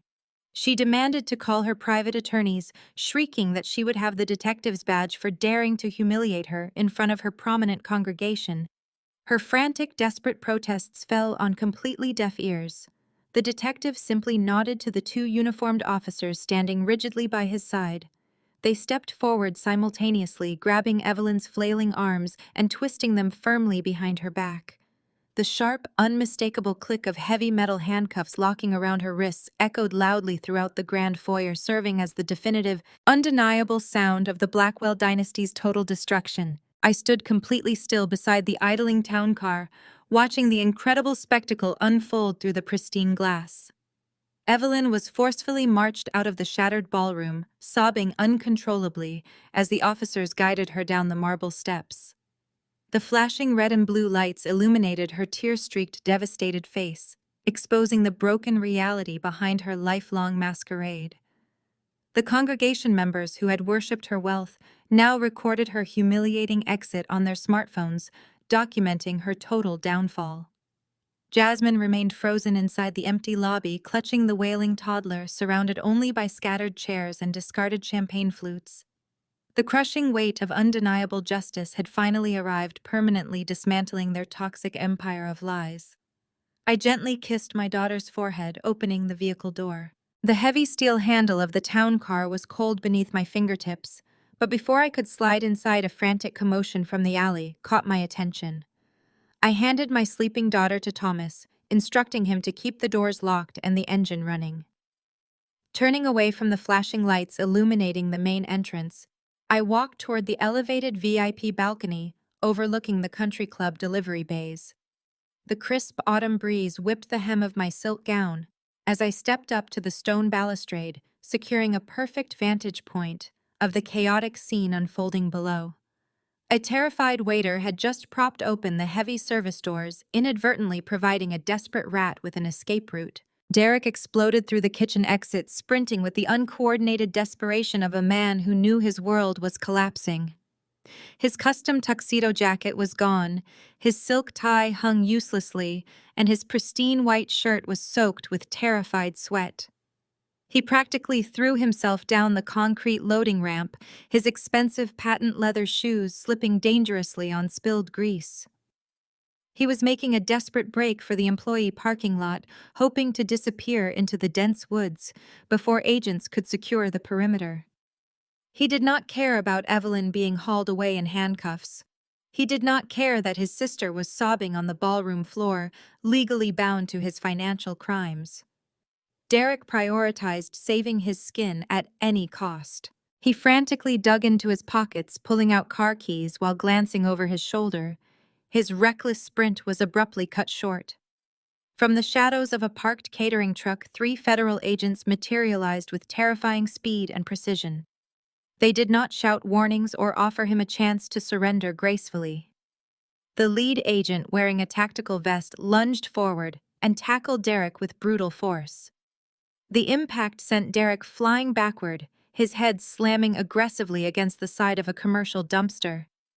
The metallic crash echoed loudly, followed instantly by the sickening thud of his body hitting the wet asphalt. He shrieked in pain and terror, thrashing wildly like a trapped animal, but the agents were ruthlessly efficient. 2 pinned his arms behind his back with practiced ease, driving their knees into his spine to neutralize his frantic struggling. The 3rd agent forcefully kicked the car keys away, the metal objects skittering harmlessly into a nearby storm drain. Derek was sobbing now, begging the officers to let him go loudly, offering cash bribes and claiming he had diplomatic immunity through the political connections of his mother. His pathetic, incoherent rambling only resulted in the agents pressing his face harder against the filthy pavement. The sharp ratcheting of heavy steel handcuffs served as the definitive end to his illusion of untouchable superiority. Suddenly, the heavy service doors banged open again. Chloe stumbled out onto the loading dock, her ruined evening gown trailing behind her like a filthy, glittering rag. She had clearly managed to drag herself away from the ballroom chaos, hoping her brother had secured a getaway vehicle for them both. Instead, she stood frozen on the concrete landing, staring down at the pathetic, humiliating spectacle of Derek being hauled roughly to his feet by the federal agents. His face was scraped and bleeding, his designer shirt ruined, and his hands securely shackled behind his back. Chloe widened her eyes in horror as she finally comprehended the ultimate depth of his betrayal. He had not come looking for her. He had not tried to help her navigate the terrifying fallout of the laundering conspiracy he had actively orchestrated in her name. He had abandoned her to face the federal prosecutors alone, willing to let her take the fall, while he attempted a cowardly escape. Derek looked up, his bloodshot eyes meeting the horrified gaze of his sister. He did not offer an apology. He did not shout a word of comfort.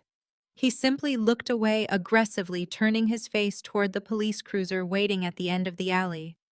Chloe let out a hollow, agonizing scream, her knees buckling entirely as the devastating reality of her absolute ruin finally sank in. She collapsed against the brick wall, sliding down to the concrete floor as 2 female officers quickly approached to take her into custody. I watched the entire pathetic display from my elevated position on the VIP balcony, leaning comfortably against the cool stone railing. A passing waiter, oblivious to the high-stakes drama concluding in the alleyway, had abandoned a tray of beverages on a patio table. I casually reached over, selecting a tall crystal flute of sparkling water garnished with a fresh slice of lemon. I took a slow, refreshing sip, the crisp liquid washing away the lingering bitter taste of the toxic influence of the Blackwell family. Below me, Derek was shoved aggressively into the back of a police cruiser, his head forcefully guided down to clear the doorframe. Chloe was being read her rights, her hands secured behind her back as she sobbed uncontrollably into the night. Their pristine empire of lies had officially burned to the ground. I set the crystal flute down on the table, feeling a profound, absolute sense of closure wash over me. The war was finally over. I turned away from the balcony, prepared to walk back to the town car and take my daughter home to our new peaceful life. Just as I took my first step, the vibrating buzz of my smartphone shattered the quiet stillness of the balcony. I paused, pulling the device from my clutch. The bright screen illuminated the darkness, displaying a highly unusual automated caller identification notification. It was not Thomas, and it was not a concerned colleague checking on the explosive gala disruption. It was an automated message from the county correctional facility. The bold text flashing across my screen indicated an incoming collect call from a restricted jailhouse line, signaling that the unbelievable chaos tonight was not entirely over. The robotic recorded voice of the county jail operator echoed through the earpiece, demanding my verbal consent to accept a collect call from an inmate. I pressed the necessary prompt, leaning my back against the cool stone balustrade of the VIP balcony. My sleeping daughter shifted slightly against my chest, completely insulated from the devastating collapse of the paternal side of her family. A sharp metallic click signaled the connection, followed instantly by the chaotic, echoing background noise of a busy holding facility. Shouts slamming iron doors and the harsh buzz of fluorescent lighting bled through the digital connection. Then came the ragged, desperate breathing of the man who had spent the last 3 years meticulously destroying my sanity. Maya. Marcus choked out, his voice practically unrecognizable. The smooth, velvety cadence of the millionaire venture capitalist had been entirely stripped away. In its place was the panicked, breathless quiver of a cornered fugitive. Maya, please tell me you are there. Please tell me you are listening. I am here, Marcus, I replied, keeping my tone as flat and unreadable as a freshly poured concrete slab. I took another slow sip of my sparkling water, watching the red and blue police lights continue to flash against the manicured trees lining the country club driveway. They took everything, he babbled the words, tripping over each other in his frantic haste. The agents raided the downtown corporate office during the gala. They seized the servers, the physical ledgers, the offshore routing tokens. Everything is gone, Maya. They froze my personal accounts. They froze the corporate assets. I am sitting in a concrete holding cell with 30 other men, and my appointed defense attorney just told me I am looking at 40 years for the embezzlement charges alone. He paused, taking a ragged, gulping breath, expecting me to offer a gasp of sympathy or a word of comfort. When I offered nothing but total silence, his desperation visibly escalated through the phone line. You have to fix this, Marcus pleaded, his voice cracking into a pathetic whine. You are the one who compiled the initial audit. You submitted the primary forensic report to the regulatory agencies. You can call the federal prosecutors tomorrow morning and tell them you made a mistake. Tell them the numbers were hypothetical projections or that Derek manipulated the data without my knowledge. You can file an affidavit stating you suffered a mental breakdown and fabricated the offshore wire transfers out of marital jealousy. They will drop the primary racketeering charges if their star forensic witness recants her core testimony. The sheer, unadulterated audacity of his request washed over me, chilling in its absolute delusion. He was sitting in a federal holding cell, stripped of his stolen wealth and his pristine public image, and his immediate instinct was to demand that I commit perjury to save his skin. He wanted me to voluntarily destroy my own hard-earned professional reputation, risk my own freedom, and play the role of the hysterical, jealous wife he had always tried to paint me as. You want me to commit federal perjury? I stated, letting the words hang heavily in the crisp night air. I want you to save our family, Maya. Marcus shouted, his panic giving way to a sudden manipulative intensity. Think about our daughter. Do you really want her growing up knowing her father is rotting in a maximum security prison? Do you want her carrying the stigma of a highly publicized federal indictment for the rest of her life? I will change Maya. I swear to you on my life, I will be the man you always wanted me to be. He was pulling out every weapon in his manipulative arsenal, rapidly firing promises he had absolutely no intention of keeping. I am done with Jasmine, he insisted, his tone dripping with sudden venomous disgust for the woman he had secretly funded for years. She means nothing to me. I will cut off my mother. I will sever all ties with Derek and Chloe. We can take the remaining clean money, pack up, and move to Europe. I will be a real father to our little girl. I will be present. I will be loyal. Just please, Maya, call the prosecutor. Drop the evidence. Give me a second chance to build a real life with you. I looked down at the peaceful, perfect face of my newborn daughter, resting softly against my silk gown. She deserved a father, yes, but she deserved a father with integrity, honesty, and honor. She did not deserve a cowardly, manipulative thief who would eagerly throw his own sister under the bus and demand his abused wife commit a felony to protect his lavish lifestyle. Marcus had not experienced a sudden, miraculous moral awakening in that holding cell.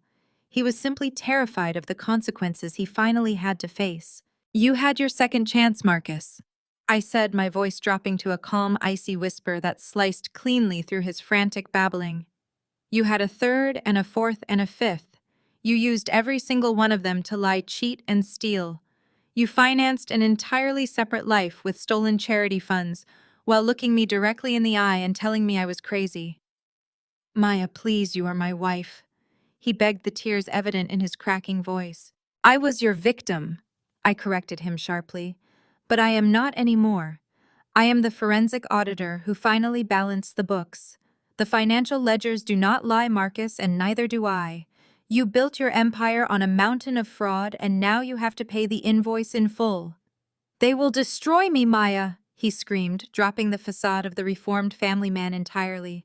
If you do not call them off, my life is completely over. The IRS and the FBI do not do family favors, I said calmly, then pressed the red button to disconnect forever. I slid the phone back into my clutch, letting the finality of the disconnected call settle over me like a heavy protective blanket. The flashing police lights in the country club driveway had finally begun to disperse, signaling the end of the raid and the total collapse of the Blackwell dynasty. Thomas silently stepped forward, gently guiding me and my sleeping daughter toward the warmth of the waiting town car. We drove away from the ruined gala without a single backward glance, leaving the remnants of my abusers' shattered lives behind us in the dark. 4 days passed in a blur of relentless legal maneuvers and high-stakes meetings with federal prosecutors. The justice system moved with swift, ruthless efficiency now that the forensic evidence was fully authenticated. I spent those days securing my absolute custody, finalizing the protective trusts for my daughter, and watching news networks dissect the massive embezzlement scandal. The media coverage was merciless, painting Marcus and his family not as the elite philanthropists they had pretended to be, but as common greedy criminals. My presence was required at the federal courthouse on Thursday morning to formally sign the final affidavits binding my forensic audit to the federal indictment. The underground parking garage of the federal courthouse was a stark, unforgiving environment, entirely devoid of the luxurious trappings the Blackwells were accustomed to. Harsh fluorescent lights hummed loudly overhead, casting long, sickly shadows across the stained concrete pillars. The damp air smelled faintly of exhaust fumes and sterile chemical cleaners used by the custodial staff.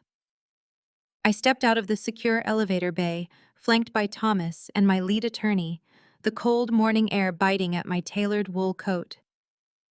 Our designated path to the exit led directly past the secure federal transport sector, a heavily guarded loading zone used for transferring high-risk inmates. 2 massive armored buses were idling loudly in the designated bay, their heavy diesel engines vibrating through the soles of my shoes. Armed United States Marshals formed a tight, impenetrable perimeter around the loading ramp, their expressions locked into masks of professional indifference. The heavy steel door of the holding facility groaned open, echoing violently through the cavernous garage. A line of shackled prisoners began a slow, awkward shuffle toward the waiting transport vehicles. The stark orange jumpsuits stripped away every ounce of their individual identities, reducing them to mere numbers in the sprawling federal penal system. My footsteps slowed to a deliberate halt as I recognized the third man in the chained procession. Marcus looked completely destroyed, a hollow, pathetic ghost of the arrogant venture capitalist who had once ruled Atlanta society. His expensive custom-tailored suits and imported silk ties were permanently gone, replaced by cheap abrasive cotton. His perfectly styled hair was greasy and unkempt, his face covered in a ragged, uneven shadow of stubble. The bright orange fabric of his institutional uniform swallowed his frame, making him appear physically smaller, weakened, and entirely defeated.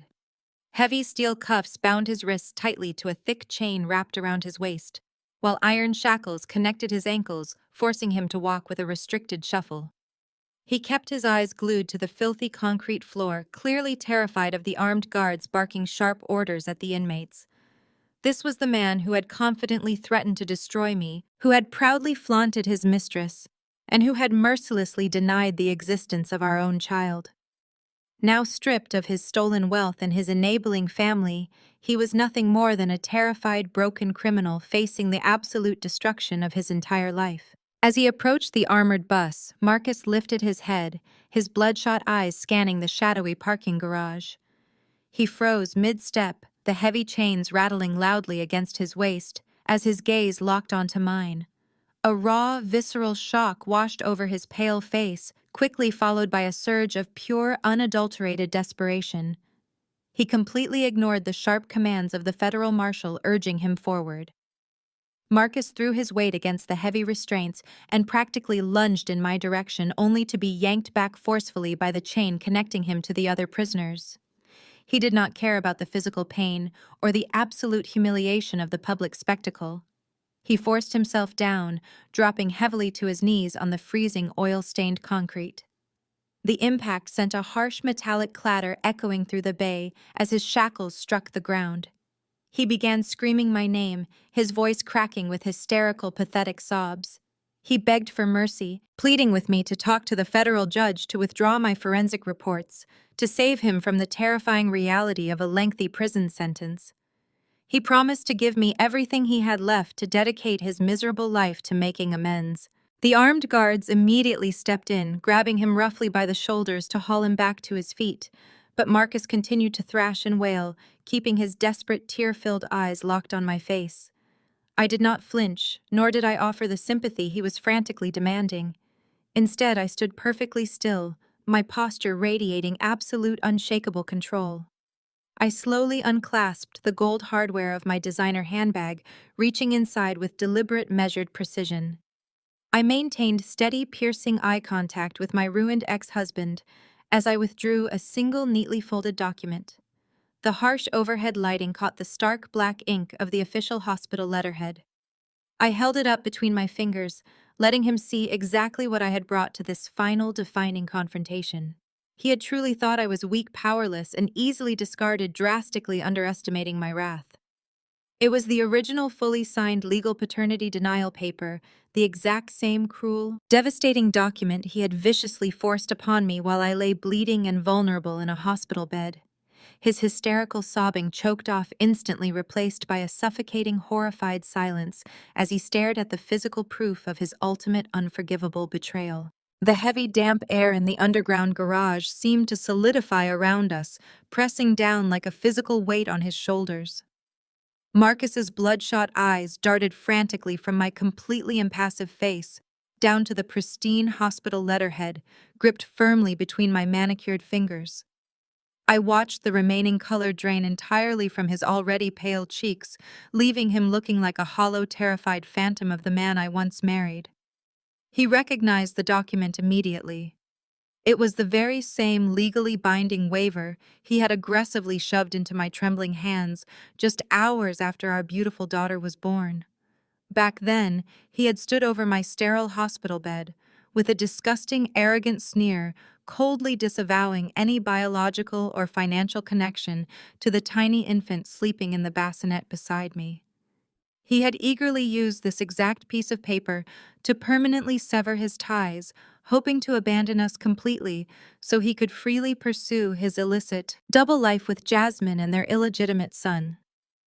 Now the tables had turned with a devastating absolute finality. The power dynamic had shifted so violently that the metaphorical whiplash practically knocked the remaining breath from his lungs. He opened his mouth to speak, desperately trying to formulate a plea, but only a pathetic, raspy wheeze escaped his dry throat. He had no legal defense, no manipulative spin, and absolutely no leverage left to exploit in this unforgiving concrete arena. I did not offer him a single syllable of comfort, understanding, or pity. Instead, I lifted the damning document higher, ensuring the harsh fluorescent lights illuminated every cruel, calculated line he had forced his high-priced lawyers to maliciously draft. With slow, deliberate precision, I pinched the top edge of the thick parchment paper and pulled my hands apart. The crisp, sharp tearing sound echoed loudly through the cavernous parking garage, slicing cleanly through the heavy mechanical rumble of the idling transport buses.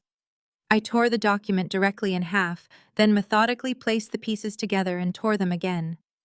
I repeated the meticulous process over and over, folding and ripping, until the legally binding denial of his own flesh and blood was effectively reduced to a handful of meaningless, jagged confetti. Marcus watched my moving hands with wide, unblinking eyes, his jaw trembling uncontrollably under his unkempt stubble. Every rip of the paper perfectly mirrored the systematic, irreversible dismantling of his meticulously curated life of fraud. I stepped forward confidently, closing the remaining distance between us, until the pointed toes of my expensive designer heels were positioned just inches from his shackled, kneeling knees. I opened my palms and let the shredded pieces flutter down like dirty, corrupted snow. They landed softly on his institutional orange jumpsuit and scattered across the filthy, oil-stained concrete directly at his feet. He stared down at the ruined fragments of his ultimate betrayal, his chest heaving with shallow, panicked breaths that bordered on hyperventilation. He slowly looked up at me, his eyes frantically begging for a sliver of the grace and mercy he had never once shown me during our disastrous marriage. I looked down at his pathetic, groveling form, feeling absolutely nothing but a profound, cleansing emptiness. "You have a son with another woman," I stated, my voice echoing with a chilling metallic finality that bounced off the thick concrete pillars. I deliberately fed his exact venomous words back to his face, weaponizing the very excuse he had cruelly used to justify abandoning us in the maternity ward. "I will not acknowledge you." The tremendous impact of his own cruel phrasing hitting him squarely in the chest was immediate and catastrophic. His shoulders slumped completely forward, the last remaining ounce of fight draining entirely from his broken, defeated body. The federal marshals, having granted us this brief, bizarre intermission out of sheer curiosity, finally lost their limited professional patience. Two massive guards stepped forward simultaneously, grabbing Marcus roughly under his armpits with zero hesitation. They hauled him up from his knees with brutal, unceremonious force, ignoring his pained grunts. His heavy chains rattled violently against his waist as they dragged him backward toward the gaping steel maw of the armored transport vehicle. He did not even attempt to struggle against the guards anymore. He hung limply in their highly aggressive grip, his feet dragging uselessly across the rough pavement. As they muscled him up the metal ramp and into the dark interior of the prison bus, Marcus kept his eyes locked solely on me. In that final fleeting moment before the heavy steel doors slammed shut, I saw the complete, devastating realization hit him. He looked at my poised, untouchable posture, my immaculate silk gown, and the formidable security detail flanking my sides. He finally understood the absolute magnitude of his catastrophic miscalculation. He had eagerly thrown away a brilliant, wealthy, fiercely loyal partner who would have built a legitimate, unstoppable empire with him. In exchange, he had chosen a shallow, opportunistic mistress, a highly toxic family dynamic, and an empty, pathetic life built entirely on federal financial crimes. He had traded a pristine crown for a set of rusting iron shackles. The heavy doors of the transport bus crashed shut with a deafening metallic boom, instantly sealing him inside his new, miserable reality. The vehicle lurched forward, its diesel engine roaring loudly as it navigated toward the exit ramp. I turned silently away before the bus cleared the garage doors. Thomas fell into step beside me, gently guiding me back toward the secure elevator bay. I walked with my head held high, the rhythmic clicking of my heels echoing a victorious cadence against the concrete floor. The chapter of the Blackwell family was permanently closed. I had survived their ruthless manipulation, dismantled their fraudulent empire, and emerged stronger, richer, and entirely untouchable. A completely unburdened life awaited me and my daughter above ground, bathed in the clean, brilliant light of a brand new day. The final, absolute poetic justice I had meticulously orchestrated was finally complete. The air in my pristine corner office was a stark, welcome contrast to the freezing, oil-stained concrete of that federal parking garage 12 long months ago. Brilliant morning sunlight streamed through the expansive floor-to-ceiling windows, illuminating the sleek mahogany desk and minimalist leather furniture that defined my new professional sanctuary. My rapidly expanding cybersecurity firm occupied the entire top floor of a premier downtown high rise, a physical manifestation of the absolute independence I had ruthlessly secured. The quiet hum of secure servers and the distant muffled chatter of my dedicated, highly skilled employees created a symphony of legitimate, hard earned success. I sat back in my ergonomic chair, taking a slow, appreciative sip of freshly brewed espresso as I reviewed the latest quarterly acquisition reports. The numbers displayed on my encrypted monitor were not manipulated projections or fraudulent shell company transfers. They represented massive, undeniable profits generated entirely through my own intellect, strategic foresight, and unyielding determination.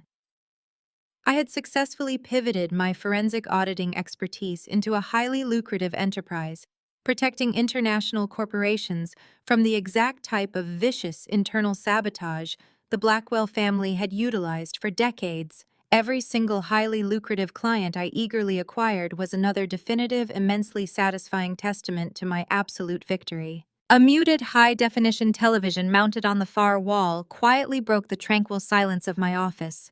A prominent local news anchor was delivering a special investigative follow-up report detailing the spectacular ongoing fallout of Atlanta's most notorious financial scandal. I reached for the silver remote, increasing the volume just enough to catch the definitive updates on the architects of my former misery. The polished reporter stood outside a dreary, high-security federal penitentiary, outlining the bleak, miserable reality now facing Derek and Chloe. They had both been denied their latest desperate appeals. Chloe was currently serving a 15-year sentence for her active, willing participation in the expansive money laundering conspiracy. Her days of flaunting stolen designer gowns at exclusive charity galas had been permanently replaced by the rigid, brutal structure of institutional confinement. Derek, having unsuccessfully attempted to trade his sister for a reduced sentence, had been hit with a staggering 25 years.